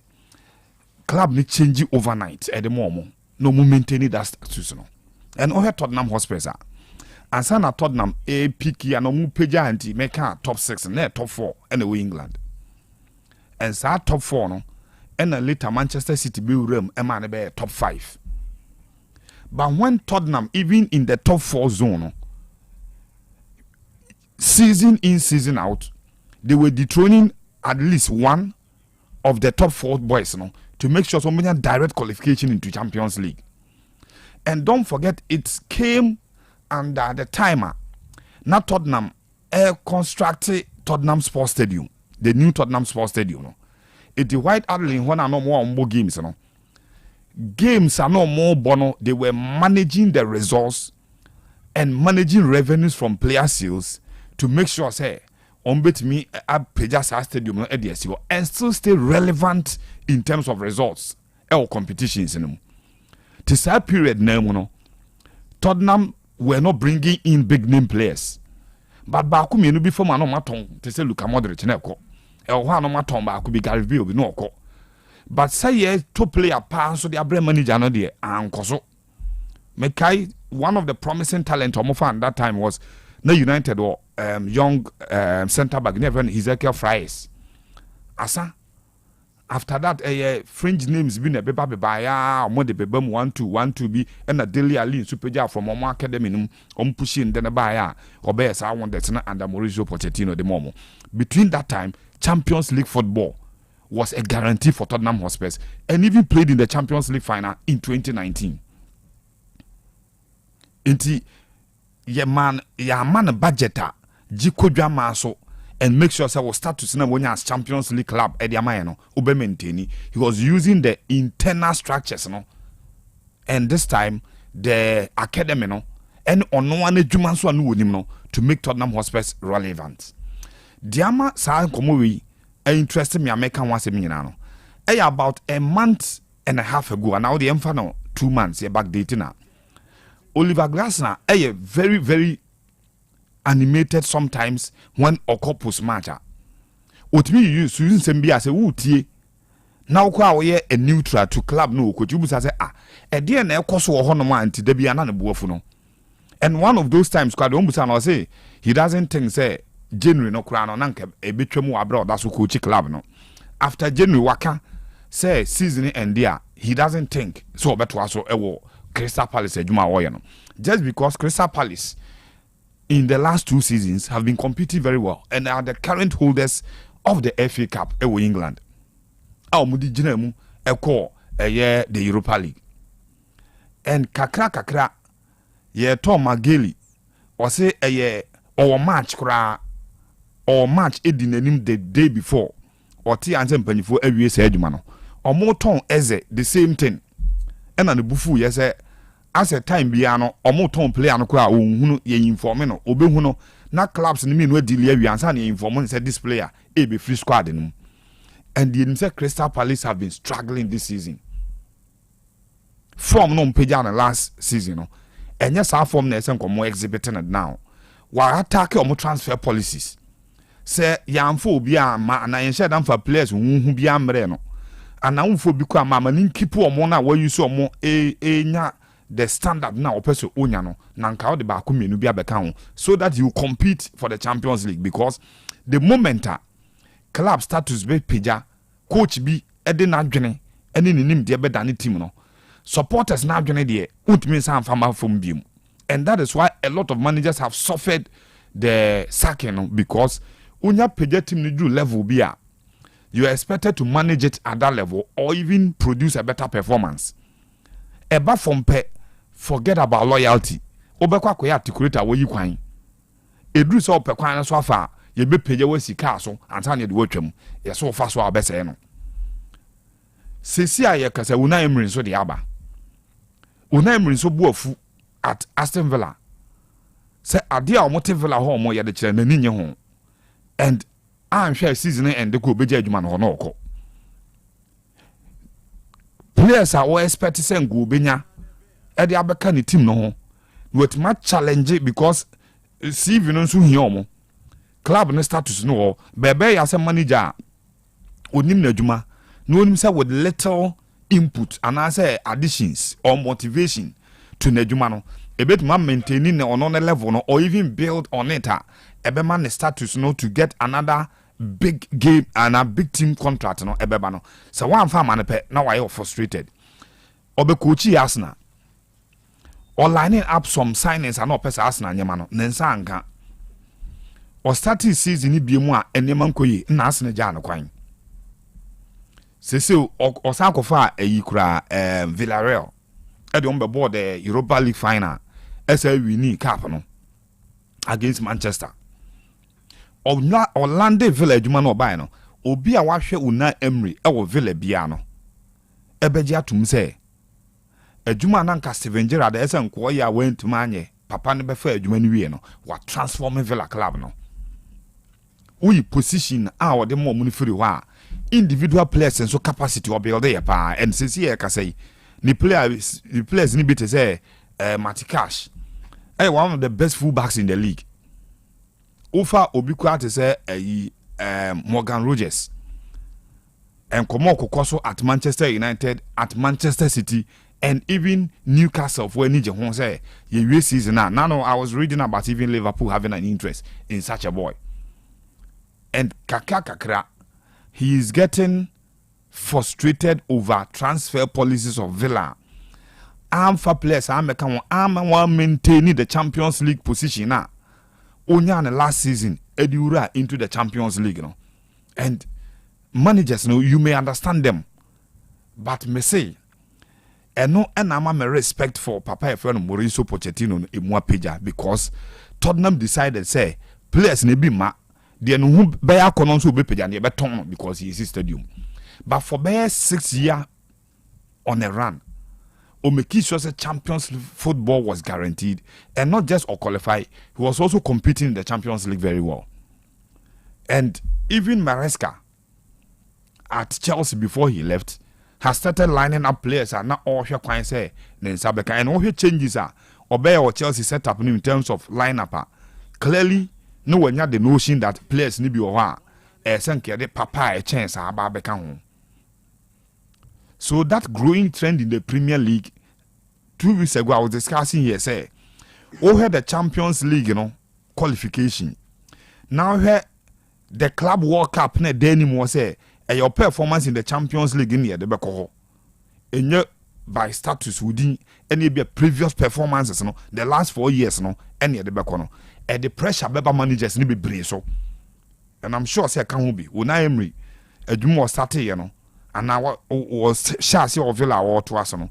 Bianca with little additions be any quality players be any old maintaining or more mukura who knows United are on and off after the United they have some big Champions League football last season it was the Europa League 2 seasons ago it was absent 3 seasons ago no Europa League United drop by Europa League number share Barcelona na omoto so but yes still United ain't man the Europa League you know.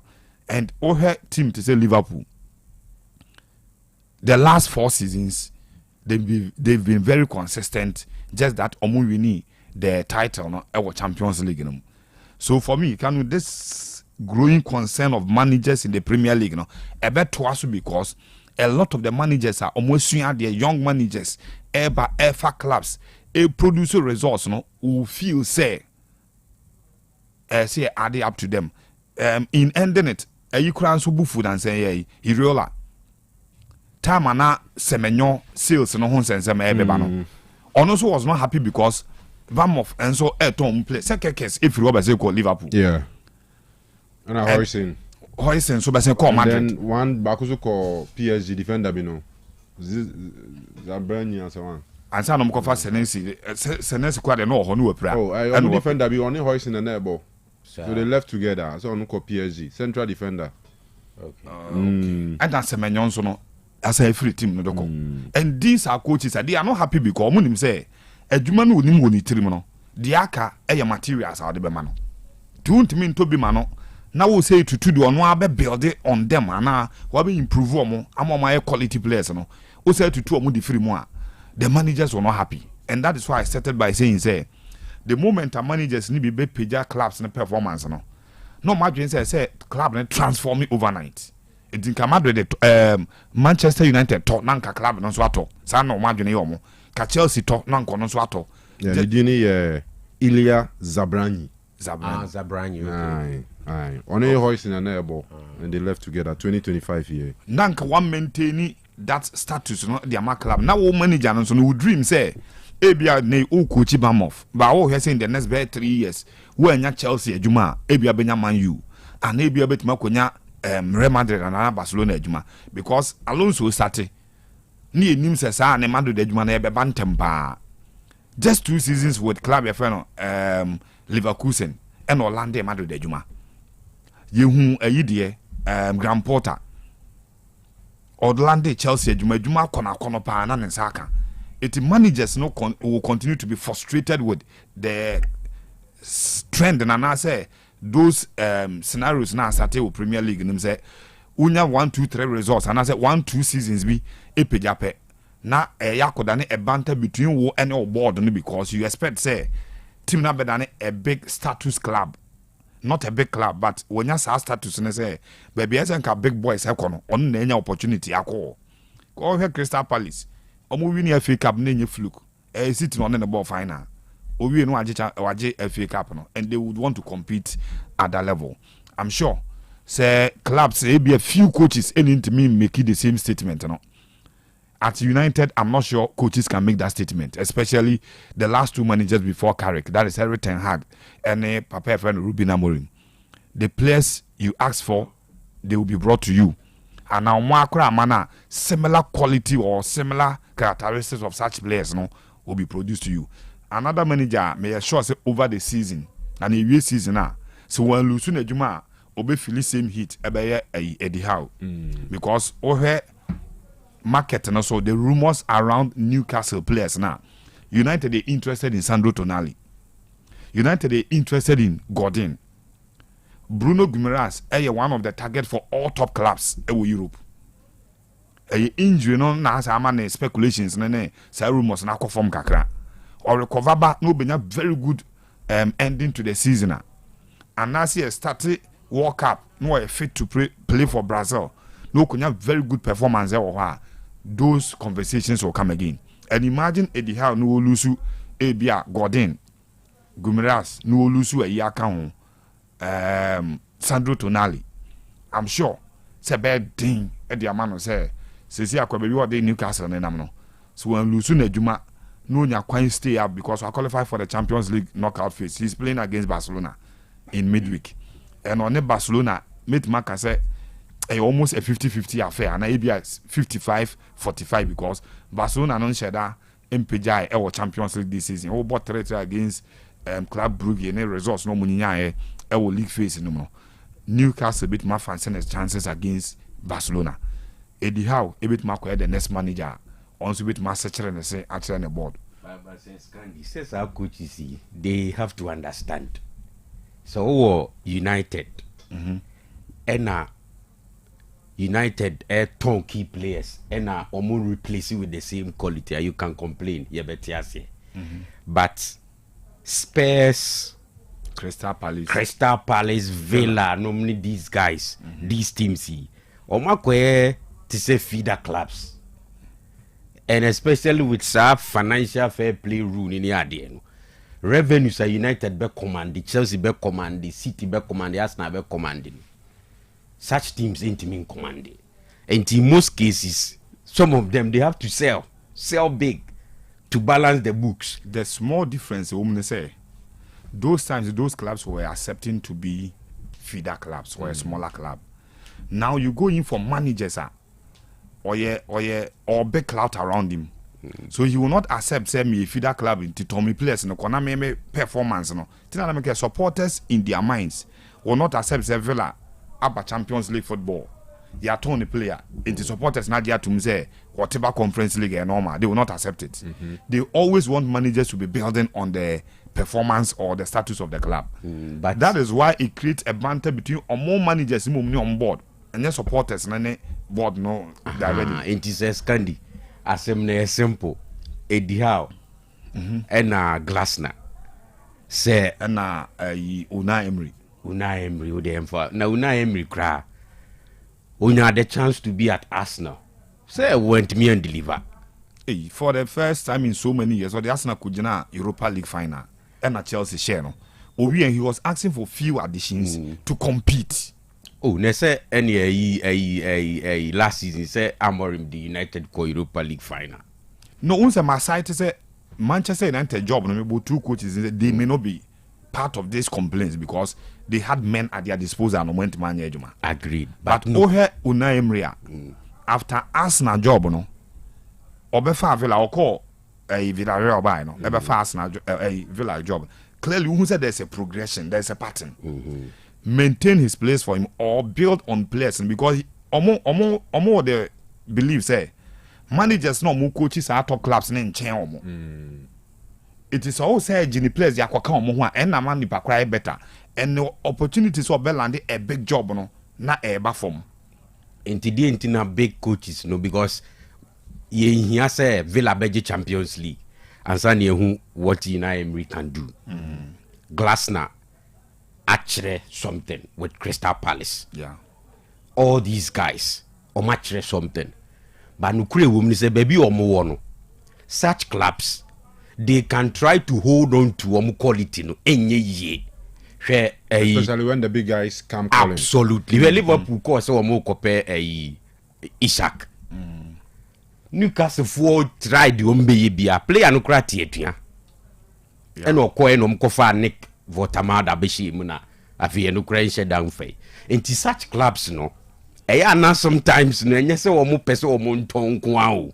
But omo nse gu omachi because player emfa say Bruno Gamarash dia. Now even in the case of Bournemouth, how will Bournemouth team and as a manager no Real Madrid pe Hoisin Madrid abaso pe Hoisin PSG abaso pe Zabrani untimi Man City abaso pe Sebenyo untimi ho entina na meka say managers na dwene ye omo say the club must transform omo mu madwene no but that is not the reality. To tell me discussion here, I was not stressing on the reality. No, well, I was stressing on managers no assertion that no Peja club no do and say it must be maintained at that level. No, but say omo yeah na me hu ni say. Me cram focus on the coaches. Yeah, the manager coaches yeah na omo ye BB just to let people know. Omo dey pay attention be because omo no wo a glass night. So free Palace who be so be kwa kunya team kese. For instance, unya United, unya Chelsea. Wo so enche wo be Palace wo kwa fa bi. And you that is the football loyalty as my because Iraola now Andoni Rayo Vallecano odi omo ye bibi na Bournemouth be foul Bournemouth e bia no mo nya kese nchem Vallecano bo me wo ska che ho e de na wu Iraola betumi akase enko Vallecano nko fa player bi enye den Emre and even Valencia sana te wiase no obia wo ne level into omo ntiase ma bia on the level.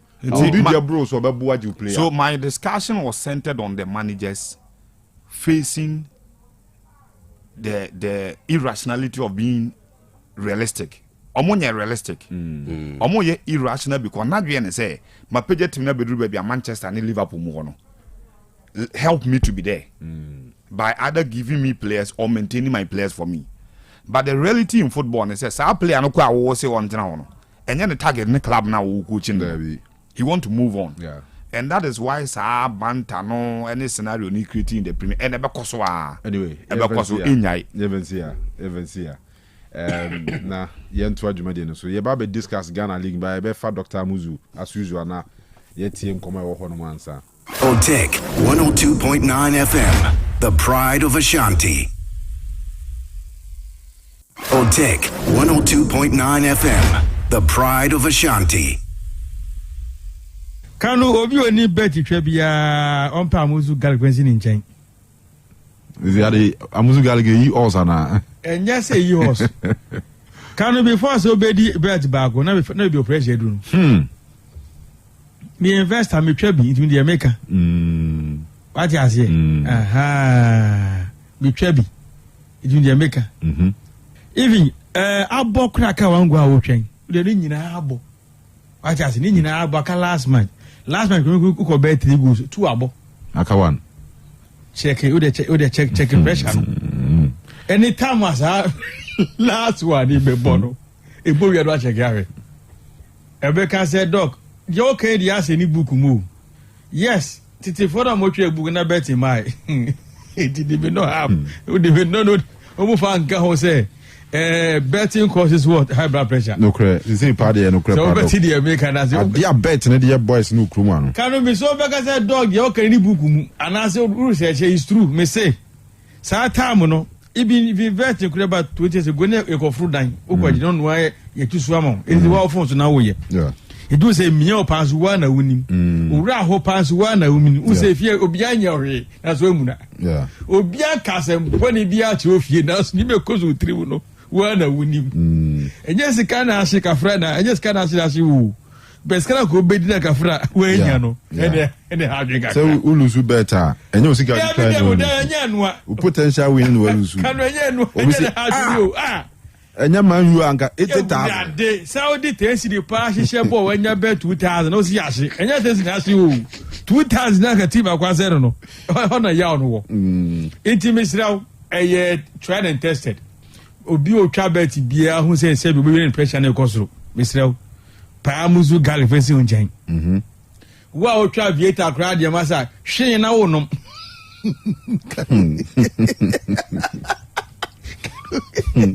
She na wonom.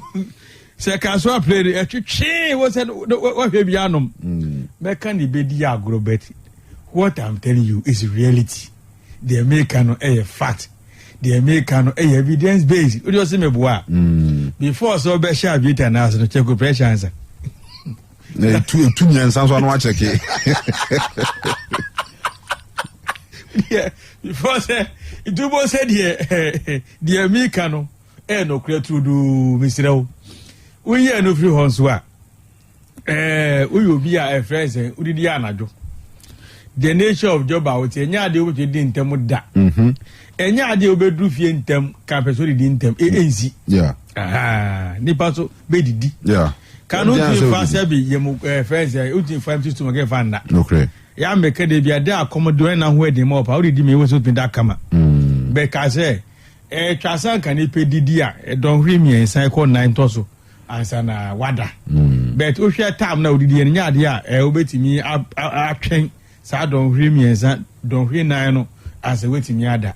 Wonya amuzu ga gnu beboa na anane aduane amon ebeboa na ayam aduane no ebeboa na ebebustu pancreas na twetwe aduane mu glucose nya efrim mabre bia no kanu teku sugar enkosoro da de omu ameka de omu a meka saade no adekura ewa amuzu ga himo saade no e fe flavor noise phytochemical property eboa twetwe aduane mu ahoden a ben excess fat and lipids manifim ho to okra intimate srel so did yana joa Pamuzu garlic face unchen utwe bi yana jo nso a no one season twa bi enye ba sa utwe bi da yana ha dwen agra obi a obobra make bia no odi utwe bi later de be chia check your pressure ha de se utwe bi la so no de da chia check sugar ha de enya de obi twa gentwe bi enu minim metufu go nyai Pamuzu garlic face unchen watwe bi last wade ya se no wanum bi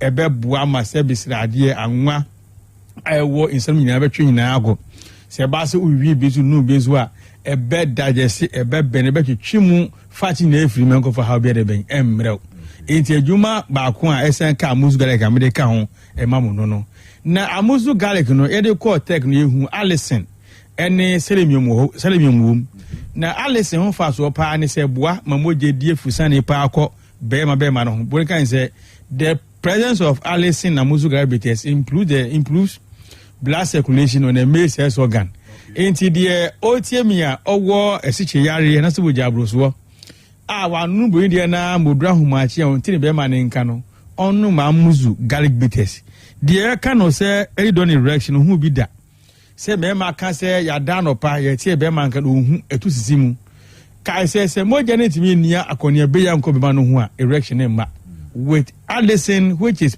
present amuzu garlic no we ensure say there will be proper blood flow on your male sex organ making you have early dawn erection on daily basis. Enti amuzu garlic bitters ho asem eno no wonum bia wutimu se eboa mamoja no etimi die fusane yie pa na enne yenhwe enemu yade ensem no a ya na brofo no ni yankasa ye keka bom asede yenti niema bia se na de yepe na ye keka na enne ye betwiti yade bi te se gonorrhea syphilis ene de ekeka ho se wutie me na wo ye bema yi wasum yie pa fisa se gonorrhea no eba wo so a edi nsunsanso boni bebre ene dinam Mama fa Dr. Amuzu number no any kama eye 0247 776743 0247 776743 save ubia nemu yade bi jije no eni adura wonnom ye enso enko waye lab no mpo ama wo de wada ho so se yes syphilis ewo mojanim anase gonorrhea number na mediama no frɛ no eye Dr. Amuzu number na mediama no frɛ no a ka haw ni nyina na onkyerɛw wo pɛsɛ wo ba ene kwasi ade ya doctor wo ho anopayi nyina wo ho oho akosi anwumre enti wo bɛfa ka no abatafo nhyiaye so tafo nhyiaye so wo do ya wo se me kɔ ba bia Amuzu ne clinic ne wo no eno ase drivers ni besi wo omo akromu nim ye frɛ na Amuzu junction etu ye ya abo nseja wo mo asi wo ho no mo bɔkɔ mpacho tie we say yakasa sexually transmitted infection, that is STI.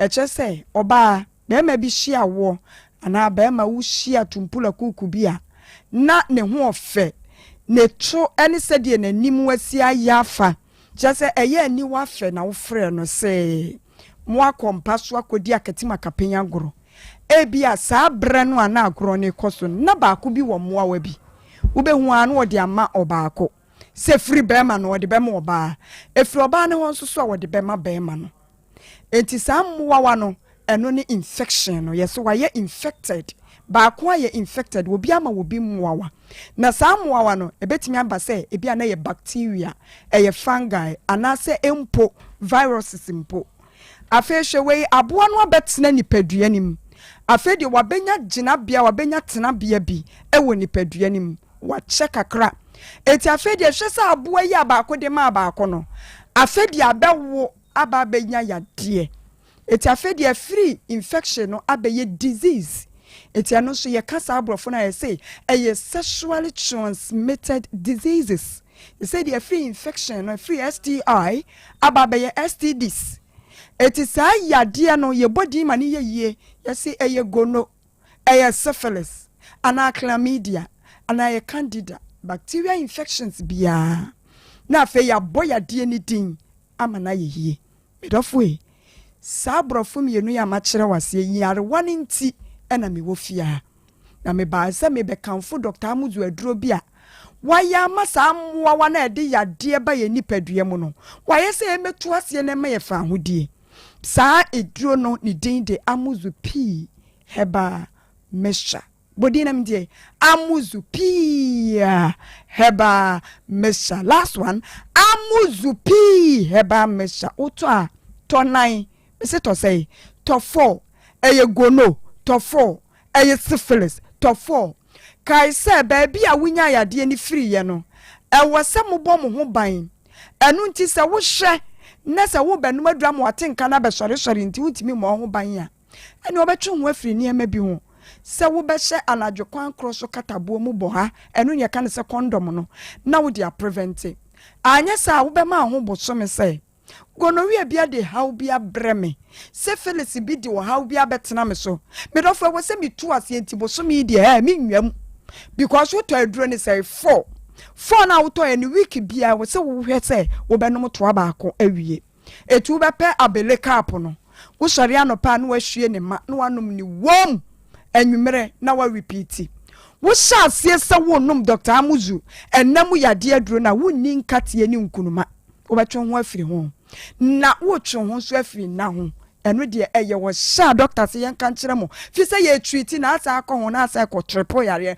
akọ be so kọ drop wo kọ quadruple eti de wo sa wo ye ne se wo betwe ho ayeden afiri ho onyanko no a wo ne hia na no aya ato Amuzu pi ni bi na ono nso enfantreat enti 1 month ne so na wanu maduro for na wia wo benante pam akọ ba bia ye lab so obeba Amuzu ho so obekọ hene fa wokọ a wo se me se be ye lab ahwe se me wonam yade ana ti afi wo mo hwema wo wia yaka se bibia ni ho a eno na obehu se me ho atome je se die me ho atome pa medofo na sa aduro Amuzu pi heba mesha na meka ho asem no woko heba shop woko pharmacy woko chemical shop baby a wobeko bia ebi wo ho wonti bibia sia na abefres 0247 776743 afetie yade bia ebemu wo hu signs ebemu wo hu no se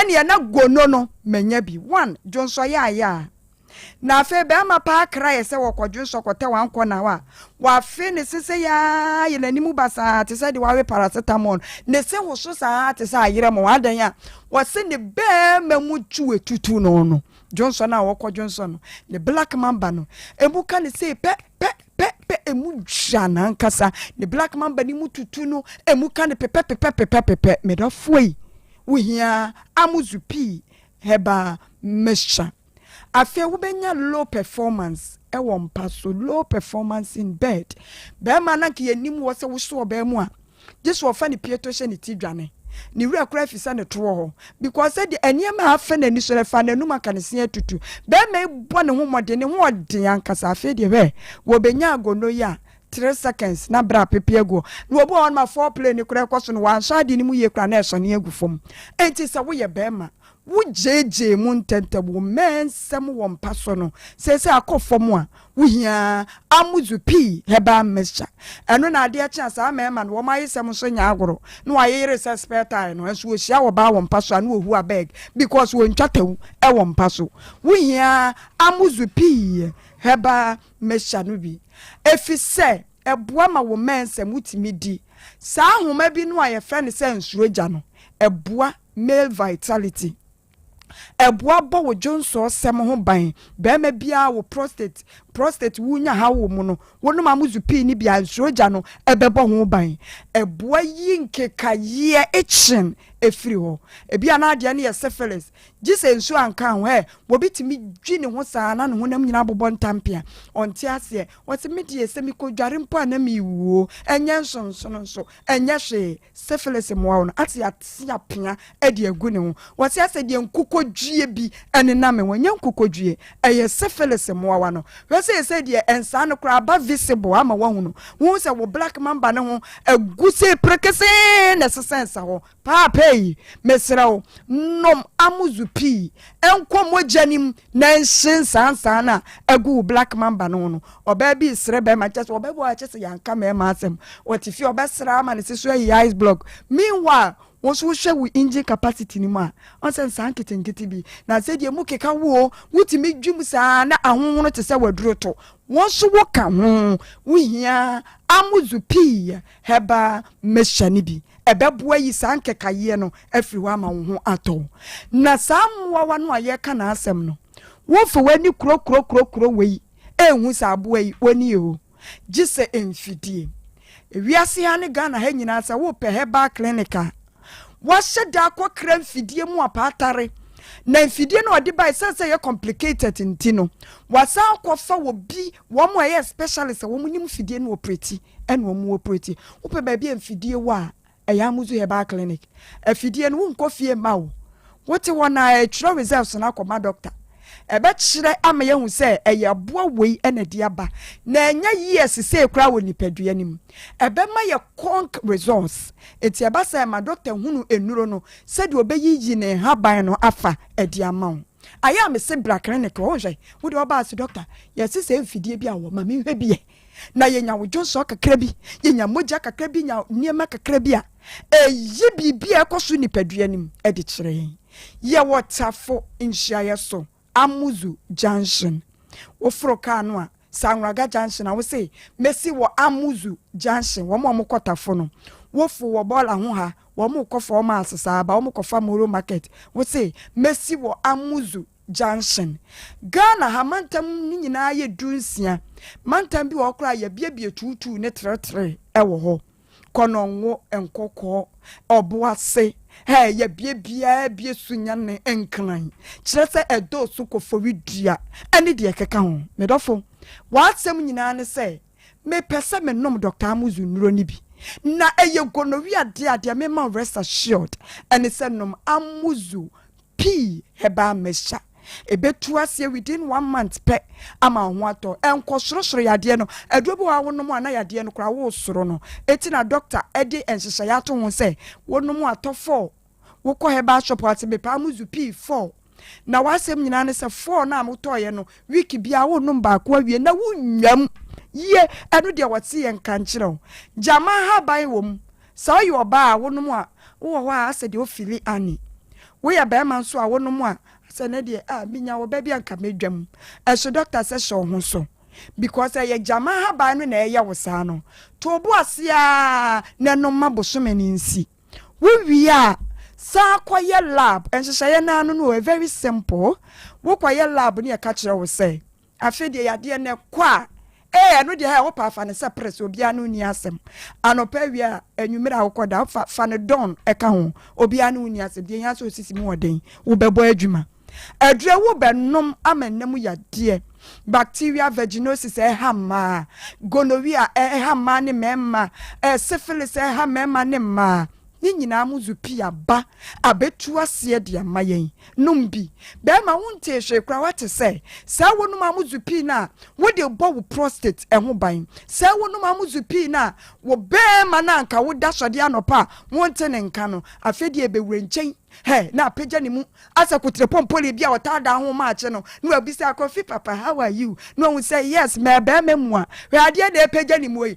ahomache de emu say den Amuzu P ena be ye trick no amount anope fre doctor 0247 776743 0247 776743 kai say ememe wo wi ase nyina se mo se moti ase tie Otec montina se nhwa ma mo mema no enwuda ya da se bebre ya da se ebianfo Amuzu eba clinic ne Amuzu garlic bitters won komo na ya de ato amuso no ya beda mo asepa ne ato aso akọ anim duba akọ abo apa hosima enkron ha Otec 102.9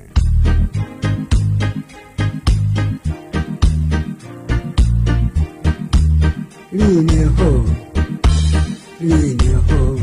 Ulinero mana wanzeru. Otec 102.9 FM, the pride of Ashanti. Ulinero mana wanzeru. Kukacha mama wa amatengazaje kusesa bakomo pamaiwaje.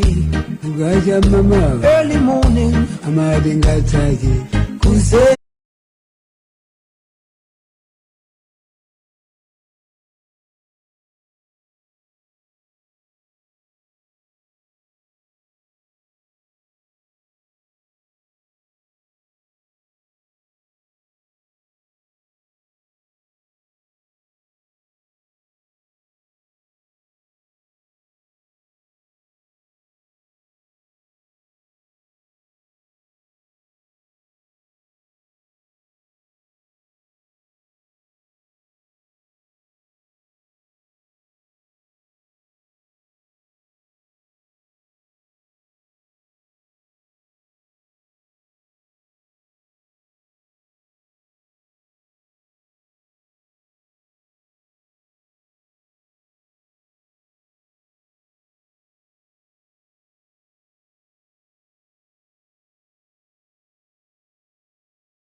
Yeah, you Master P. Master P. Edwin you Master P. Yeah. So phobia. Phobia no. Phobia ni kesi pa. Okay. Na bansa wa power. Yeah, Ochrebuatin. Was Edwin to Edwin Ochrebuatin. Yeah. Aha. Was sending me 100 cedis say na yemfa nka ho na yenyi nipa 2 na any birthday. Oh, nice. Yemfa nyi nipa 2 so nka ho. Enti we are talking of 5 winners. 5. Ibe mo bia sika. Dudu girls baako. Mhm. Ena Master Dan baako. Yeah. Ena yenua na o abrochira wa se me money di no. Ena Master P di emienu. Na 5. Ena sabre Master P wa to messages senior Emma ebeteke baako pe. Eti ene di you know 5 winners ene ebepeke straight. Fantastic. Can't get see the Dudu girls Master Dan our fashion designer yenua Master P and afi Thailand burger I want to say me a money din ti manusia 0505225578 and any day dikan wutia yes say ye can we be a free tracing no woni ba bia wa test fabra number na American abo no and tested the whole text ni nyina na emum ba bia quote free no so wujiri say e bia ye Genesis chapter 1 verse 2 Genesis go part GEN never 1-2 no bra 1-2 no dot na ama na 1-2 12 tiesrew monya ne san fama ya ye e wo show yi so saa from fie be miensa chikora eni guso ayeye say na trust no eka ene o say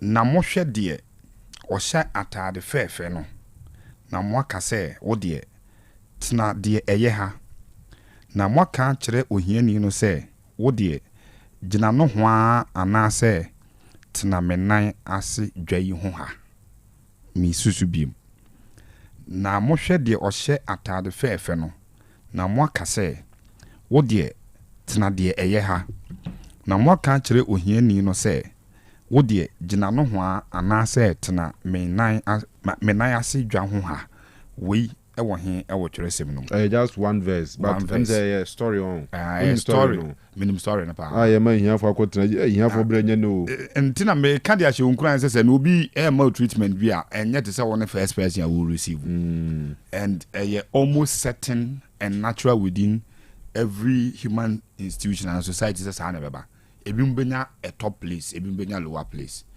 and usi su bi mo say ya pressure here for kon ache papa enuntina se kakra bi won ho na obetima lokugu ajai saade ne se na ayi akoma no ne hia de wakoma msinia obi betreat you here de dikan o outlook be dikan ma no respect and san we treat you that's ye krum ha de ba bia aka no ba bia sa na te ye krum ha no ba bia sinia ye krum de no esu chen bia na we agree wo your ba na wo sika bitima siesie ho a jai nema de achechire ho ayo ho ase one didi kan wiam for two ase Kristo ni bawi bi enye no na kire say wo your ba papa e ware we yi be ma de na ni be hu no de be frɛ ansa no ahwe suban na ti wo mu no so pa se de na ni hu no nya e be din se wo suban na ti wo mu no be hu kire sem we ababo no enye Nollywood movie ni Kumawu David ako hu hia ni na ze ono ana se na ye ko ni edi nkomo ni bi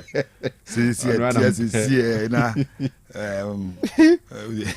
awa edion bela samu ma hayo inza drabonda fu mo na mu a Richard guy betumi akohia sika ni ba bi na wa fori ama o obetumi nam traffic one ne papa nam traffic mu ana omo afrin suru a o hege o se daddy we ya na mepe ne papa de o se mepe emfa na ada ho okọ school oni di pa na sha ase wo primary JHS SS sa ma no wo hia bi ntimi sisu bi mu a emse test no kanu na ya wo de pa o se no me de pense ba me jeze hia for ye sha se mi omo kon ba enye ne Julius Caesar mo time na ni mi hia for wo se na mo hwe de o hye atade fefe no na mo aka se wo de tena ha tena de eye ha mento aso na mo aka kire ohiani se wo de gina no ho ana se tena menan ase dwa ho ha we e wo he e wo twresem no all right uhuna 0505225578 8 Okay. and the 5 winners. Na me mu obiara na ne nsanto kakra so. We here ni a ye ntem. Ni am wan tena chiri. Wo de na amantem abe hia ni. Osi mu hwe di o hye de atade. Fefe. It is good to look good. Yeah. It is good to once that choice we no dey kan eseba ko bi o say the act of looking good no comes with a cost. Yeah. Until you hear ni you have who need the luxury so we be looking good. Who so to me dressing moderate but na good looking. Now me say moderate no you hear ni only score better moderate dey ni mpo no akwa ko look good. O say here ni a contest. Here ni a contest. Yeah, it's a contest. The contest of the fixed contest. Yeah, the contest of here ni in this conversation is obi an ho kire no oniska. Ti oniska bia wo dwuna aduane ho dwuna ma be den so be dwuna tade aka. Can obi o ha de wo compensate see how you here ni. No correct. Say nipa no obetuma afford be expensive. But obetuma put on something moderate. But we look better than him. Sanity. And not near expensive you know na there will be motivational speaking institution be now shame crying so when you nyaba afenyo seat ya o si okuje to sha ya na ye ni fia o ka kire zo nkire no baby o to bi ti ubetimi akwa ibru ni wa full slide e dia beluki good at chain ko fi ubetimi yi full shirt bi on na correct pa chain ne mona obi die mona we yato obi die o menka say the same thing come me I belong to those school of thought that mean to me so say second hand papa chain mono there be second hand into papa chain mono oh in the contest of spare parts there enya no kura Kanu oh enya no kura say mo no bi o wa enya papa mo fa so mo ye mo no there be enti who situate two different things for one idea say we are ne mono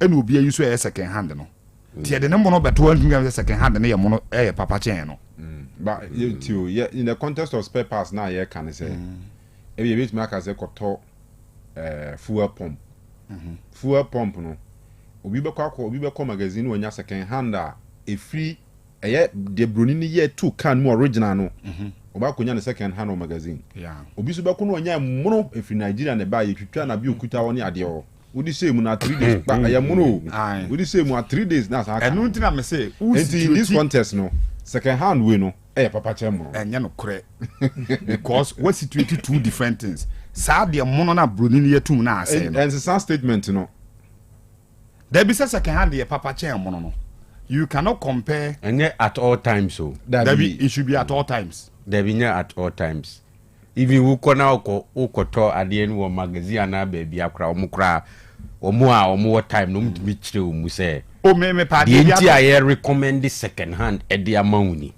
me pa de bi ato second hand na omo say pe na 2000 and o say mo no wo ho 1000 ade corona no but two different brands it won't mean convince me say mono ninti no papa chain zo second hand no papa chain second hand no fa no an mono bra the same brand fa no mono bra na ka tell me second hand na papa chain mono and you are not getting my statement Matuase but so kofa we second hand now kofa a different substance mono ebegina ho now see we papa chain we are comparing two different things sure yeah nti no de me no nya but the same brand no the same brand no ubetimi anya original tutu Japan ediaba the same brand ubetimi enya mono a omdi free Nigeria etinya no there be kofintinya no omdi free have bi na broni na what the same brand the broni na what no company no o ya ade na brand na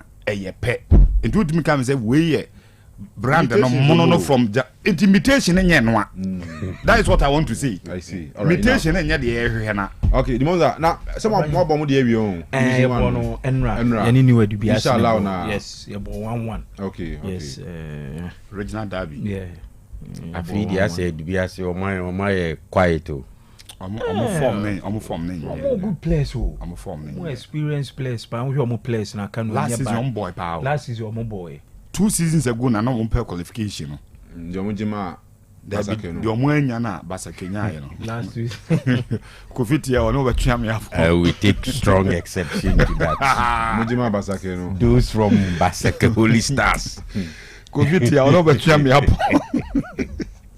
That is no more form. Even last season, I'm a boy. The greatest injustice in football is Wosefi. The greatest injustice. Which is? Which is? Oh, if you read story, no. There be injustice corona mo kan. Say losers. Me bobo. Me home team no. My show face go. Yes, I say mena. My basa ama game no referee is own team in. Why na say home team ni ye basa na obi na say o ye basa. Say per report. And you be na home team actually ye basa. Now so why na say? Why na say home team? I was a witness. Oko match ni bi. Yes. Now one kunkai say obeto mi wo ayi enyina say. That be yes you can't this particular. That be the greatest injustice in football. I was there. Yes. Okoye. And obi so ono wo ho. Emma may report. Enti me so me gini bi. Ni pa ba ko pe. Enti we say almost see home team dey basa. Why Mami come Kofi Ajiwudi. Mami come dey. But there be men Jimindi. Mami come story. But you had interest. Two teams wo dey interest. Two teams but you had interest. But if you have to be fair, you have to be fair. Two teams in ebo. And a home team a share first go. And according to referees, you know, home team no supporters aye nioma bi omu feel say the security of the game no team into us. And home team here say call for reinforcement. True, omu call for reinforcement. Omu buy. Omu bedru and the referee since still omu team indi. Even no krane eche entine sumba and omu say because of a sumno. Any the situation ninti no yen hold on na adechi ayemebo game no a conference between two captains and the manager adechi home team na aba park police for aba park away team ama referee ama nti so because the greatest injustice eventually omu declare home team na no lead 1-0 as at that point oba adechi and oba park no omu declare losers at the 3 points am away team there you say o ye narration ni sa na ase aye in a way one sided. Okay, home team a o lead ena ni buwa say fu no ye basa enye cap match man just enye home team a obo cap match e bia first leg were down to chinchire bi obehia goals ni bia no whatever be even the by case one washe even by game one ni koso ena wa ye basa ena referees ni say omu safety cannot be guaranteed until they basa na to us one basa na to us anybody bia until ono na washe one na no on sanya happy no no say basa against one na say basa omu say omu Holy Stars owner ewo omu hotel before the game. Yes, and waba game no abesha one. And the boss say yes, and that should tell you. So what was the agreement a course before omu na free pitch and so. So agreement dey say referees ne say omu hia reinforcement. That was done. As to say referees no omu ye satisfied. Say reinforcement na abano ebetimi a control situation ni there. Nobody can sit outside and determine. That's me question. Me just say upon in no. What was the final agreement and son of two teams in any referees in a departed stadium? So the agreement was that the game will be continued the next day. Okay. So what happened? But upon further intelligence, the referees feel say omu safety cannot be guaranteed. Omu ko pitch so omu the omu life air to danger. They didn't show up. That communication got to the parties. Basekete ni there, so they also didn't come up because referees they say omu ni bono. Eti Baseke left. That day no buy. Say for Holy Stars for no buy. Your friend saying say for no. Me ka Holy Stars. Say we here say or bebo so mo Holy Stars there. When your communication from officials any match commissioner say referees they say they can't continue with the game. Even a Hokrana injustice in the start. And this thing Holy Stars Stars they were all aware. two teams near where nti ekwan all stars as we be gina pitch ni so say o twen ni de no omo na be explaining but to Holy Stars communication na to all parties say referees ni say still no omo trimu ntini omo ntimi ni match no etino Holy Stars decided to just leave the scene. Meba o kra na injustice no ewo no ekwan be na Holy Stars fast so say referees ni say still almost a safety and this communication your Holy Stars nkwa na boy o say all stars so why na communicating ma two parties no match commissioner was aware then it was wrong. Like how it was wrong? First day there was a situation more game no okay police for show said there will be security so there na be mu who say the referee be say security ne enye enough meba the only thing meba the only thing na ebema parties ni ehu ne say the next day ne time I cast wo mumra no munyina aba stadium omo ba and referee say still send no ma ekọ no yentimi ni game ye beko police for no mo be communicate am wo referee very good ya try the person ye bia ba ye ebia sources aye wona yentimi continue situation no but this the police was football mafia nyina ye ni we can I'm just saying that don't call it injustice the greatest no just referee say oma maybe hold me yanka say Holy Stars now created the biggest injustice but then you see you know it was injustice just that ebia Holy Stars na benefit Holy Stars they take Holy Stars out of the no equation. Nobody has said Holy Stars na create officials no communicating with Holy Stars and omu live your friend say we start all the parties they were aware na bi ompa govi no the only time we wait makasi nyina ya aware when we met but Holy Stars cannot deny sorry say we all stars who now bit makase no in their report in the protest no mo ye the protest no mo logic here you know omo say day of the game no and a referees no say now yintimi nto aso nti no omo nko the next day omo attach audio recording very good apart from omo so no the police command the leader no on that day and so report or they come and FNA say they gave the referees assurance say they were well protected but the referees were not and okay with that and the referees in say omonko the next day no omo meto aso the next day venue how do you know say the next day no say hotel na hotel no amanfo bi tete wo honom totobo obru punu ma obeba begina page say obedi police you put your life on the line Intina ya totobo bobo na wonim de course wo krom ho Kanu de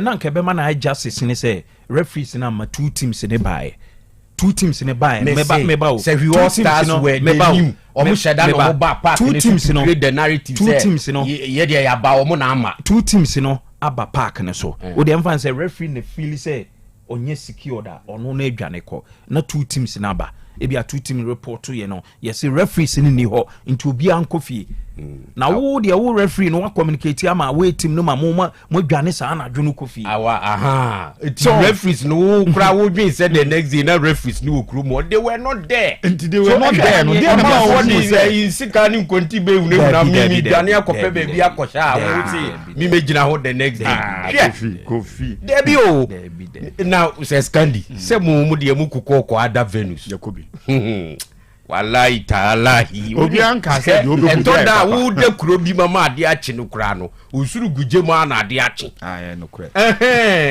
no kure the Holy Stars they won here ya ka say Holy Stars and mafia omo Aduana Stars versus 11 Wonders ebebonne Heart of Lions and Swedro All Blacks Heart of Folk and Basake Holy Stars Ebo Accra University of Ghana Stadium Olegon Karela hostu Asante Kotoko Aliu Mahama Stadium Tamale Midiema enso hostu Hoho United TNA Stadium na fe Young Apostles and Bibiani Gold Stars enso dia boy Wenchi game ebeba TV so Hearts and Basake Holy Stars dia no Tiana Washen so sana tie Ghana Premier League no emu na wiki yankasa no matches ni bi akoso de da eno no Samatex wɔn ɛhyɛ dreams sorry wɔn ne dreams ɛbɔ obiara anhyɛ bi vision wɔn nso ɛhyɛ mmiɛnsa nnura ɛma brekum Chelsea team baako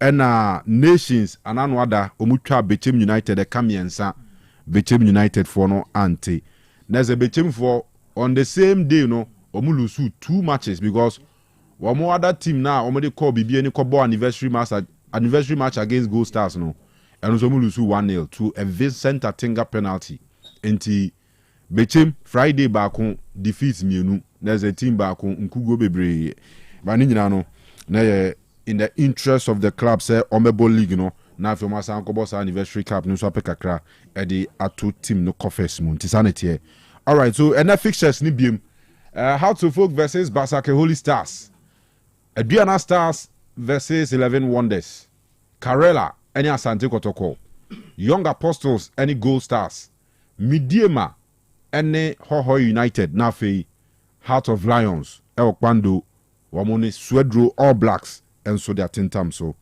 Kofi what the conversation around Bashir for I mean I've read a fan and all can say Mark Kotoko supporter be more Bashir for Dean around the Kotoko job not because of history but because of modern more he feels with the current performances with Lions from a potential league winner to now all battle relegation and more results be we have 2 wins in about so many games there's a performance Bashir for then I did here so Kotoko sin any brief a coach pa wuntwani dim around that conversation means what is there was this family affinity you or show to Facebook we say do na kra no ye ami mehu akinka bi ni about wakaka se bia na entwa yi for Kotoko fans pa me de se ofa performance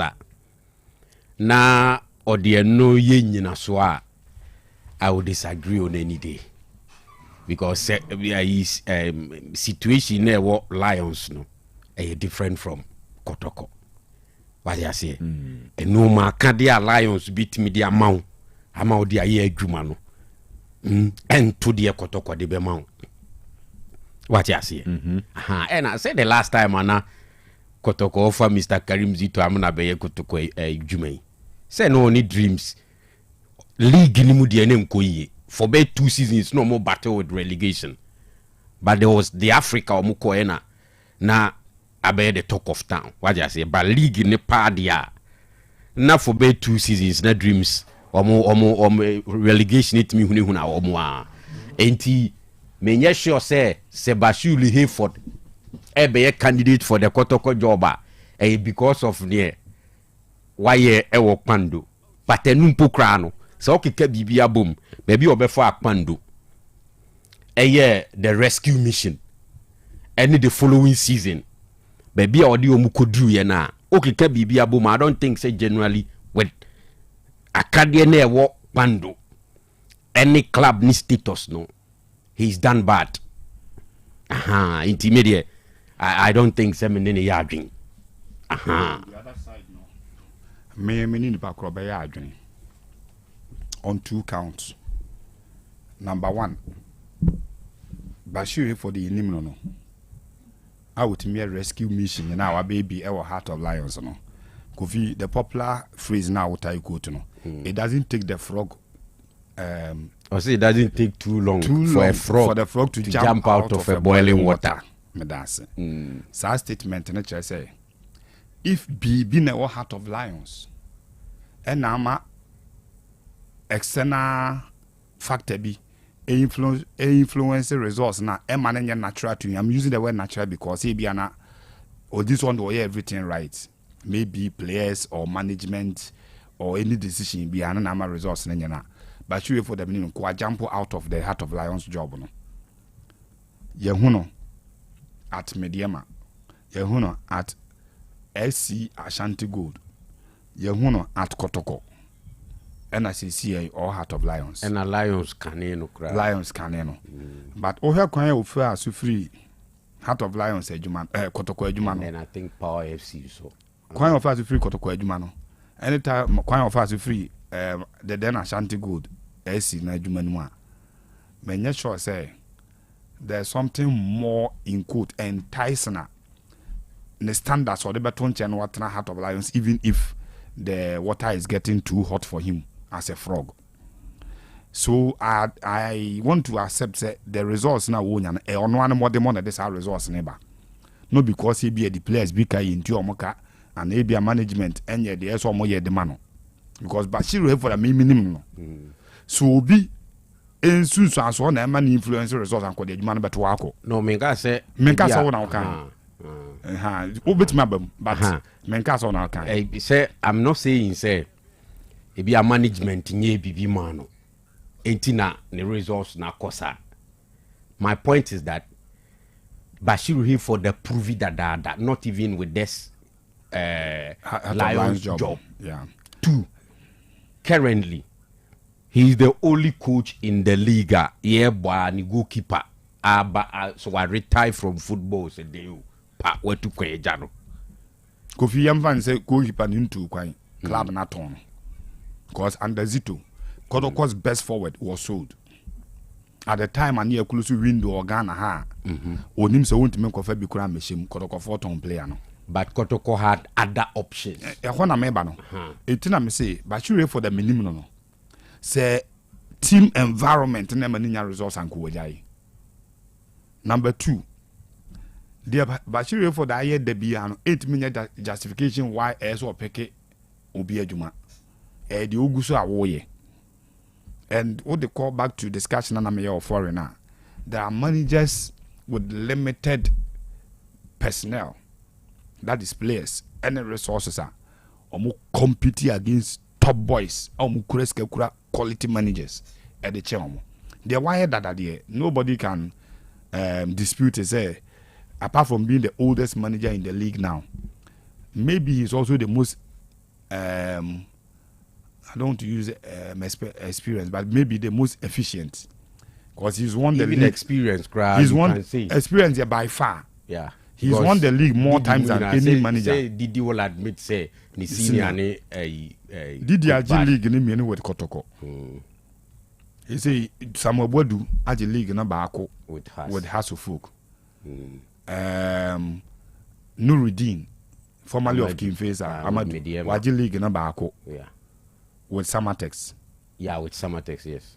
And I'm sorry about more Magic League now, no. More Magic League, yes. I think more Makenya now because Johnson Smith, Holy Stars. Onye. Current House of coach, the Abonidi. The current Kotoko coach. And Chelsea. And we. And from Paul Manson, Swajiba. Yeah, from Paul Manson with Go Stars. Go Stars. Nazane masa de pedine na league mu. Oh, nezo. Ganye Kwame Adepa. I know sir. Only wow stars. So no wow stars. Ono so it by even experience and efficiency. I'm not sure say any manager ebe chen no e wo league no. But currently me say Bashir for the Jai Lions adwuma no e be a month ago or 2 months ago ka wa admit say odaso Bashir for nemum e be a setup no na amane produce results na but for him to be staying as our results in the course of the year, I can say with all certainty that the Akana would need results in the because Bash will always speak against a system if it is not good. Based on that, I believe that Kotoko airline up coaches now. Some be considered he must not be the top card. And so on the top on the list, and maybe even the top 2 or 3. I will cancel Bashir here for Dean because of near system at Kotoko. The reality is that do na ewebufu esho mumufane. Yeah. That is the only reason because with that kind of ebufu no Kotoko supporters inu efane ho no. Menye sure so oba ombeji na tumu amano sa serene environment no betimi dia ye adwuma ni ye. That is the only me abana resource no. I'm on the hatred not to change. Imagine waba. Na Kotoko start show bia Kotoko Aji League. Kotoko Africa obeji Champions League kura. Omu so. Oh, said that people. Few people. No dem be training. But who say even with Didi we admit say with resources at Hasselfolk he's doing well, right? But did the last job before the Hearts of Folk job was yen Galaxies or assemble ye. Emi ye compare qualification to Chan and a Nigeria for ye free. You remember that one? International. And I'm just saying that generally, so for a Jumana, there are times you look at Coach B, any weight of experience ne kutano and what he's done, he's proven say assemble. I mean enough quality manner. Kokoya wo keka scenarios you na mo hu bi na no yazito.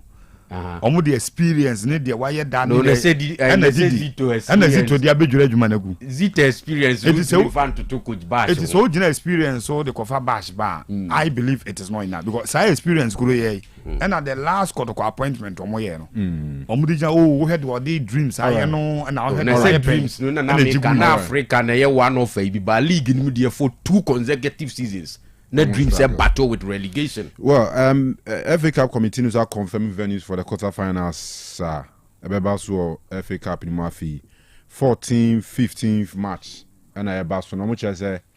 But since when they started ball quarterfinals, now centralized venue. This will be the first time in recent times. And when was the communication done? And as almost regulation. No, the quarterfinals need ye draw mobile ball.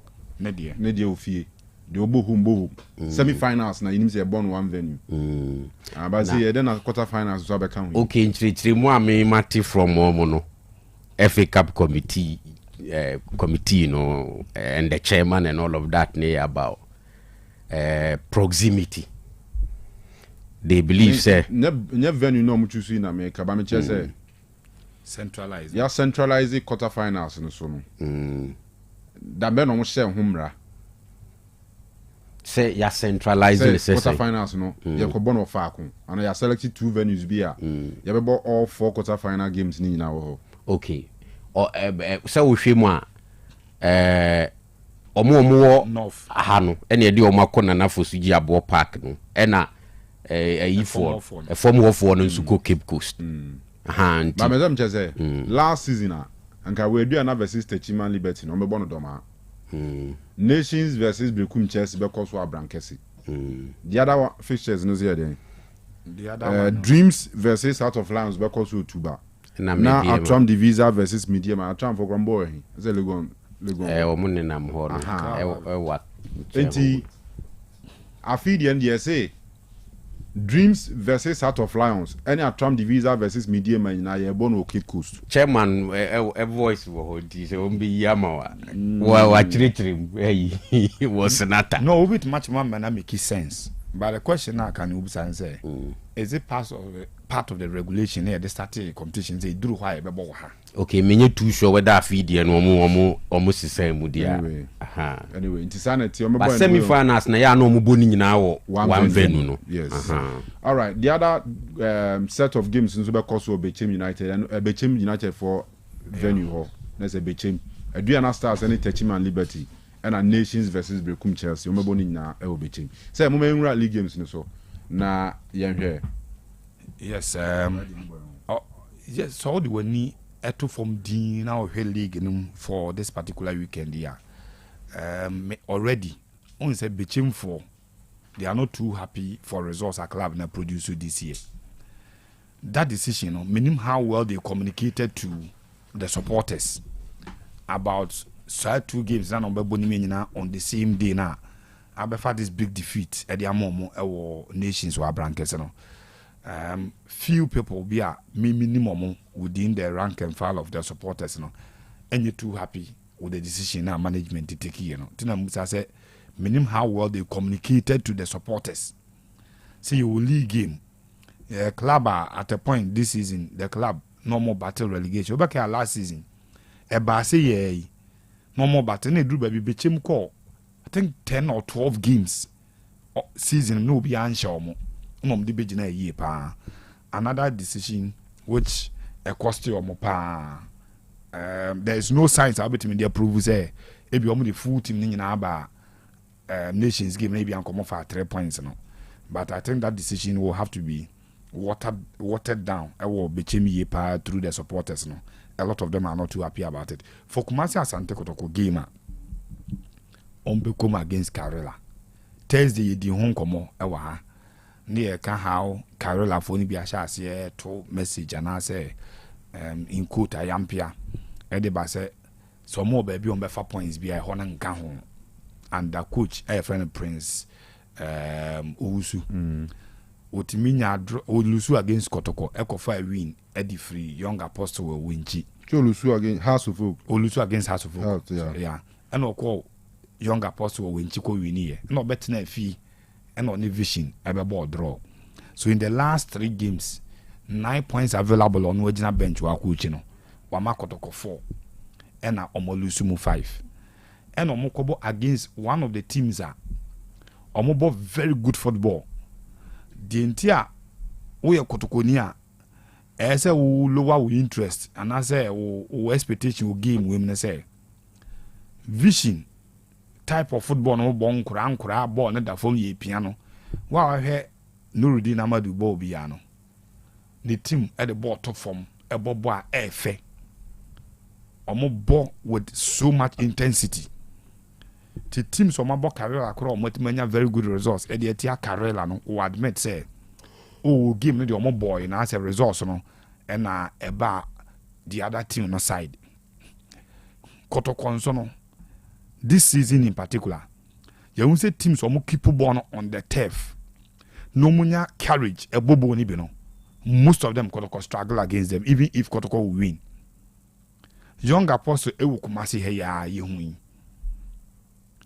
Omo the ball no to from the Kotoko boy ten tam so and Kotoko enya that penalty winning ya ye wie na ho nkomo no brekum Chelsea ba ha and the coach Samuel Bodu on the ball very good football omo wie no na omo frustrate Kotoko on the afternoon no sa and yehu but the good thing is say Kotoko's biggest win omonya not by margin, by goals or more, was against Karela Ukruma Moshomo 4-2.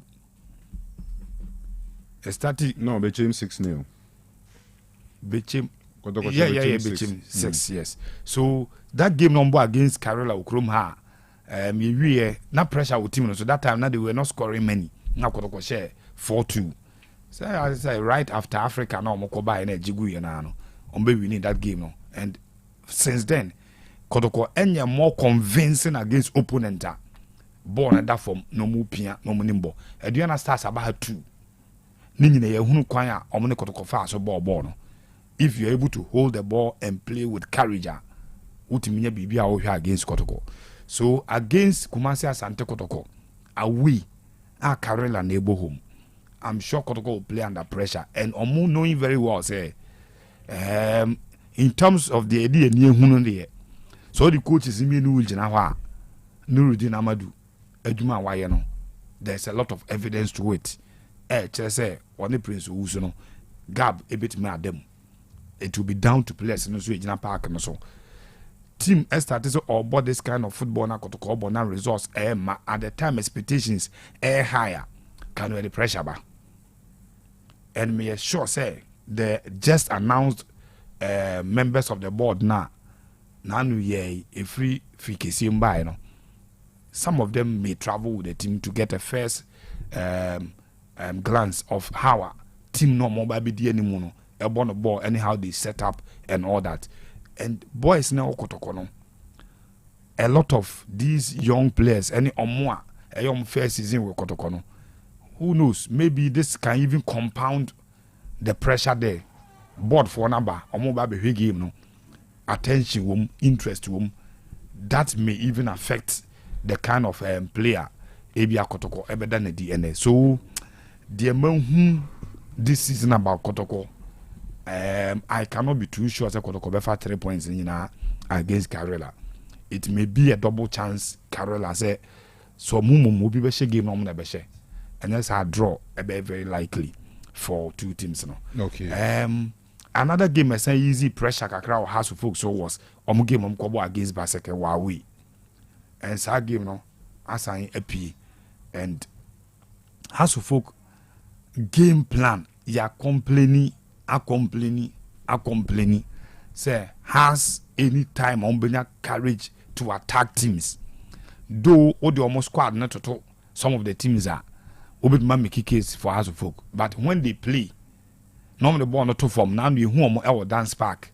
So more you both on by attacking Gold Stars. You will say chances no man take but creating the chances was never in question or in doubt. So for House of Folk against Holy Stars are among very good travelers away league in them. They are not good travelers. Anytime Baseke Holy Stars our opportunity to stay up in the league biano your home results and not away results. A full season maybe come when you win away throughout the season. I think 2 seasons ago it happened to them. So for this particular game, me believe was a House of Folk after the draw na omukonyaye. So after the loss na omukonyaye a Gold Stars no. This will be another chance to redeem and bring back the smiles. All right. It was a very fine opportunity, and I has everything media catch up on Mediema. Ni expect to say Mediema were not going to pick all 3 points against Swedro or Blacks last weekend. Game ended in a draw. So if Haas had taken all 3 points at Gold Stars, it would be any. And I say even a pointer, at least almost a narrative because any other Gold Stars and a 2 point a point away from Mediema. Haas would have also been closer to Gold Stars. Korea, say or form a bit maybe need the league, and so all 3 points I'm sure will be backed by House of Folk. Maybe Haas over 1.5 has bit much 2 or more goals against Club FN basically Holy Stars. Right. Whether Holy Stars be go now or not, I cannot talk about, but means has bit much 2 or more. I was arguing. How's a good saying? Say has Corona opportunity ba. Just a 3-3 that year. Yes, opportunity ba na opia bona. Say na your money club a friend or 11 Wonders. Omutimi juma kama honum. And that is what I expect from the Ebekoso House of Folk a game. Bashir Hilford. My fan the Antonche, my Bashir Hilford the Antonche. But Kanu a little on and ye game I won't say ye boy a 3rd home game away from home. Ashanti Gold. Yes, Ashanti Gold. There were Bekwai. Your first game near Selwo suspension was against you at DBAC. We need that game now by 3-2. Oduanichemo, Jemphis Park, Bekwai. The second one was against Police National. And see a winning game no. 3rd game now yes was suspension in Yami Adama and area. And see against Ebony. Official based Ebony. Our more debutant Division 1 no. It was zone 2. Into Hesse and Nema I replied to one of my posts on Facebook, so pay free tickets I be from Obuasi. From Obuasi. Obet me about Omra. Me make sure say match. Good morning, God. Please tell us Candy if I can get ticket to watch today's game at Bekwai. I'm Bright, watching live from Obuasi. Bright, says Bra. When I communicate, Omra, me am facilitating the entry into the stadium. My man baby panso. As I tonight I was stadium more na wahwe game nti nyame adoma coach Karim Zito and then the boys no we are expecting that after that trashing na yeah the come say All Stars see a question 4 goals away our last game no Ebony and you good travelers will league in this season a regional derby game. I expect that you be dominant will game no na yetimi enya a very good resource against club your friend Ebony nyame adoma awie Jemphis Park Bekwai all 3 points no there I'm very certain say Beka Bekwai hono Mate Kobi yes Bekwai for say omra betayechi sure na yegina ni say aduma yeah the come on the berry but we've had this from Director General Scholarship Secretary Scholarship Authority. They say they pay them call authority. Sure. Say I'm from a Christopher 19. A Christopher Mum. And then I see East Coast when you go to Kuram to see Nanka yam fa Ramadan for some count. Okay. East Coast. East Coast and some of Bano. I've seen them post. Yeah. We are sure. Yeah. East Coast a devoted Muslim. Oh, we devoted. Muslims are Joe Mudipa Krumano. Bako Enono. Muslims are Joe Mudipa Bako. But Kanu. East Coast, I say. We see a 400 cities. We Quran, so I won't meet me the correct answer. To we are 400 no, bet mark over Nipa 8. And I am 100 because I'm yet to be antino. Of 2 million. Aha, wait me the autonomy be brave. Aha, and Nipa 400 cities each for. Omo abeyi eyin. Ah, dey tell me down to East Coast near that then so say that above one there one tranzongo da o. The one here. That East Coast devoted Muslim. There's some no. Nipa oni ni aye. Nipa oni East Coast nipa aye say abi. O say abi. On the East Coast nipa ko. It is cool. Me patchom video my Quran verse. Me channel no. Mansana East Coast beba no. There is this text I on Facebook hey for that Asante. Okay. Our attack at the end say yenye fair because they be what a message, you know. Yenche criteria di ni ayi ni pafofo. Consistently yama evidence to how I you know. I just screenshot na de che. In his time. And yet this will be na better na. Say me there be asa me can say me we interest me ba say Vivian ovi. Na me fa test na man say asa na me kan kura ya test bra. Senior yen sa time no. It yes no hey for the Asante. And yes agro no ni di wa. Yem ko ni agro no onya. Mema aram wiana hwenipa attest this here. Starting free how. Sa de basura. Sao. So we nyina ya man for message answers. Enti enya den a wo benya obi nya. We are ye nipa 4 for the East Coast be. And then already near saying 5 on. 4 account nipa 90. We are talking of about 13 people and ye be chow made.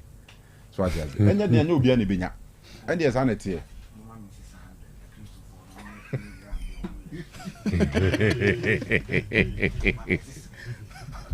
It's good. Was Arabic Guyana be say video. The Mema Arabic Guyana ma translate to English for them, right? Good. The only ones are not testing yeah, WhatsApp number. We dey anything. One cheap one. Obi en twa bi na onye bi mfanto zoom ko mi na ento koduni. But the be yin says what tested that one hwe na ko test bi na number na afriase akodi. We nkramufo ngwan jiri. Nkramufo no. So be on my happy. So on one hwe na chances of winning or one side no kra no. No wa lose ni mi na. Ti the what testing the jai na one maka no. Enye. Is go nyenye na yempon your time aso. Faina mal yusri isra. Faina mal yusri isra. Verily with hardship. Verily after hardship comes ease. Verily after hardship comes ease. Faina mal yusri isra. The Quran surah 1 or the text bra. Do we not reading? What's in the bra for there then? Verily hardship comes ease. Okay. Verily after hardship comes ease. Faina mal yusri isra. Okay. All right, simple. Very simple cry. Very simple. Govi. Yeah, predictions be any ampo na time aso. Na mamina simra. Has game near tricky because Johnson Smith Kennedy Holy Stars kwa Accra no. Enti ewi na sa asaya draw bisa na enyem nwa has be winning pa e be a slim win be, but let's say win or draw for Hearts of Folk na Kanu Kotoko game no me pese me Kotoko double chance me reason me say Karela free nyina se ba tamale no at home anytime bia omo ho kire omo against Asante Kotoko for be 2 seasons. Even this season say Babayara Stadium Kotoko eshe Karela by 4-2. But last season ewo Aliu Mahama Stadium Kotoko ko share Karela by 1-0. And na Babayara Stadium so Kotoko be share 1-0. The previous season na Karela win by 2-0. Until Karela no me very strong against Kotoko days ewo enyinase. Until Ali Mahama Stadium I don't think say a who for Kotoko. The only thing is that Kotoko form ninye. And if you look at the difference, Nurudin Amedu, a free Samatex, a back Karela, what transforming Karela side. No, last season was a rescue mission.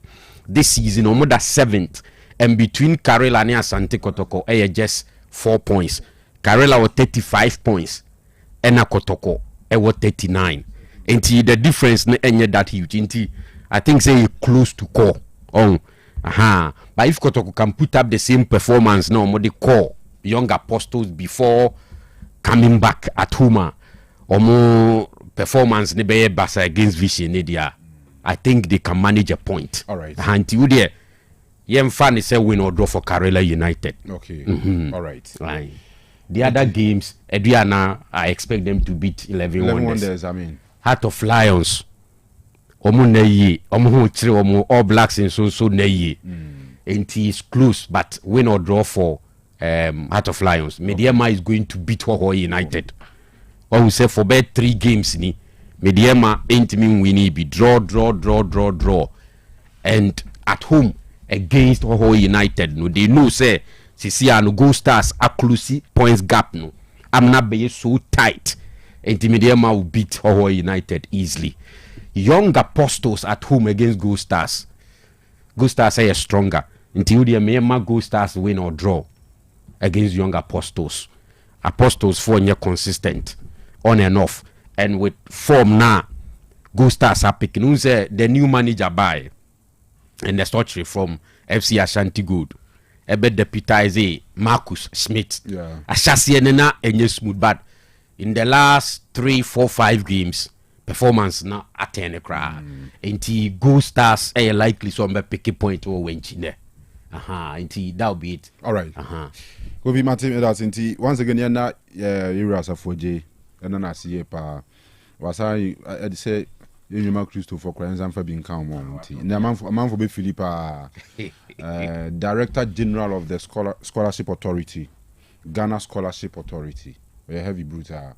The time I know pay that say any for you that's pa why are there nyamishra pa Kofi nti yem fancy her dia ye there na nyame adoma. In fact you school kwade wa ma omo say when omo wini omo test Quran by you school wa reply mu nyina o say answer chapter 94 verse 5 yeah man for nim Quran mu pa nti omo wini nyina wa test omo fast so omo for more details mu na okay any omo wi nti omo kra reply ma hu say Ofe Eric Eugene so tete besides candy. Ofe Eric Samson Abaku ye Nigel Kwesi Kakari and we are seeing it again John.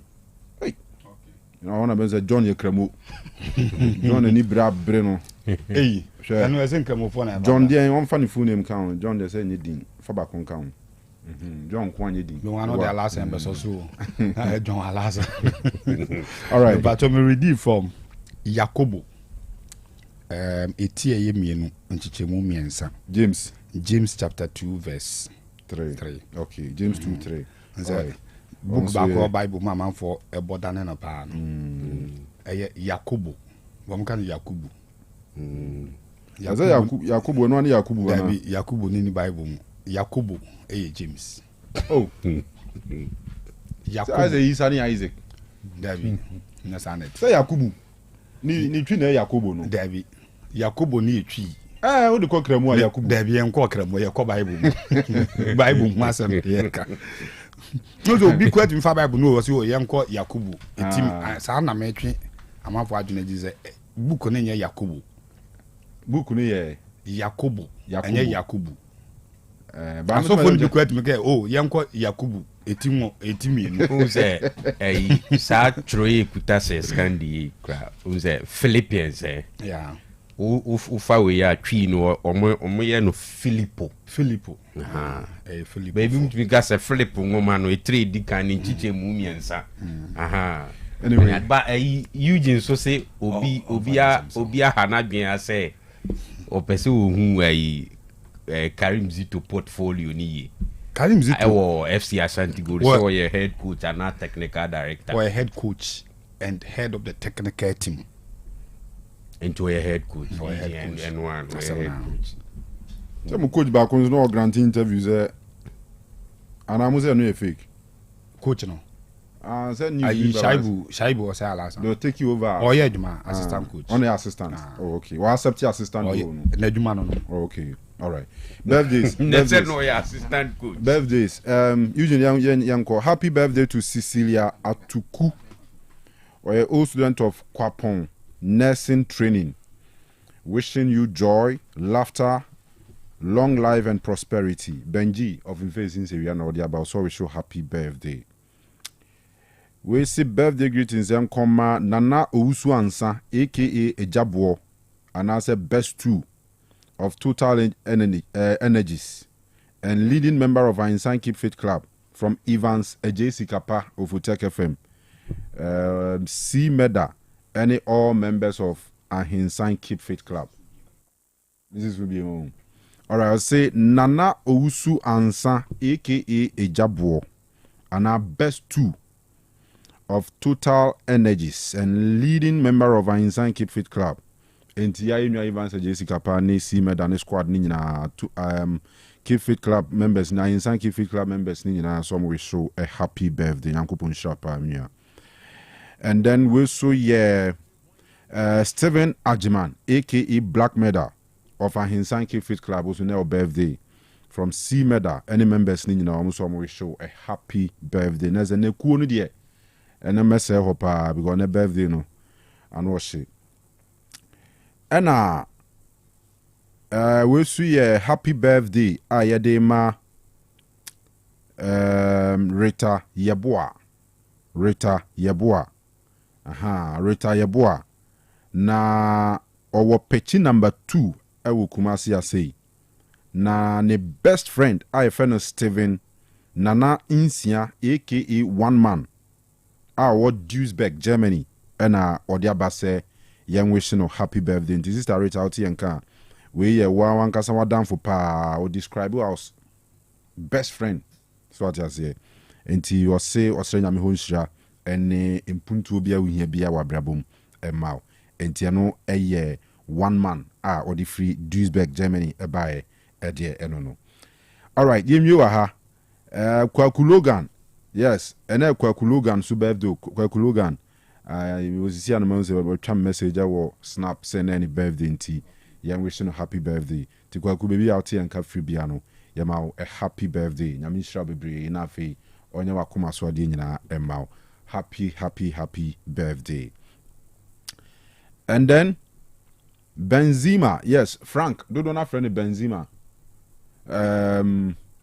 And Frank, aka Benzema Awoda, from Isco, also we show happy birthday to Benzema and Yamisha be brave for this special day. Now for Oma de Wakuma so happy birthday. Ne cry for Master P, Master P, Master P Awoda, yes. Sir, Master P didn't birthday ne. Sure, Master P birthday. We the honorable Kasam from Mumtia because we the honorable boys Nibia. Say Master P, there is no doubt one on Wakufrawa Izu or just say that Master P and a glorious birthday to you. My phobia support I can see it and I said the medical can so not buying so as I our power. Happy birthday. Or yeah one person out there man penasem say of our home brasia or no the casa.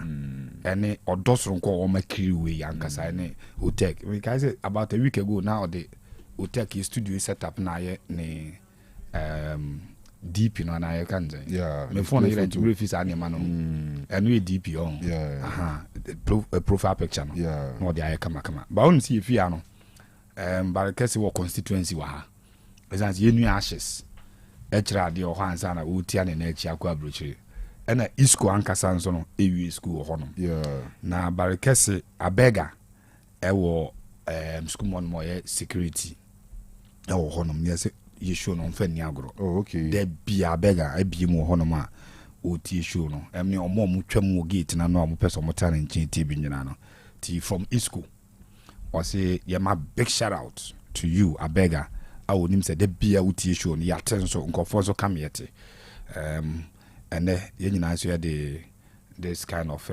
energy no catch us a koso na ni dwuma de beer na school mu ankasa me ho ba sanse me me nua master P enso kyerɛ de ho no master P kyerɛ de ho no anya master P a ye no birthday yo say P a mo friend master P was small or T Amstead Usted ade de be yero ye be kika ni say ansa na aka no oko Usted a or T no or kyerɛ de ho no. Okay, all right, senior.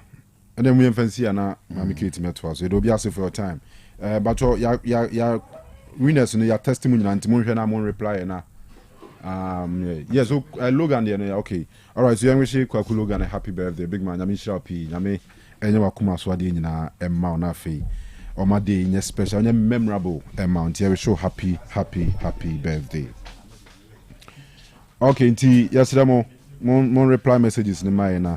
Yani munyo echiro da masepa ne momra monya ede amai nse emrepam ye be se hia nyame adom ochina apomode ahotoso with Mami Kate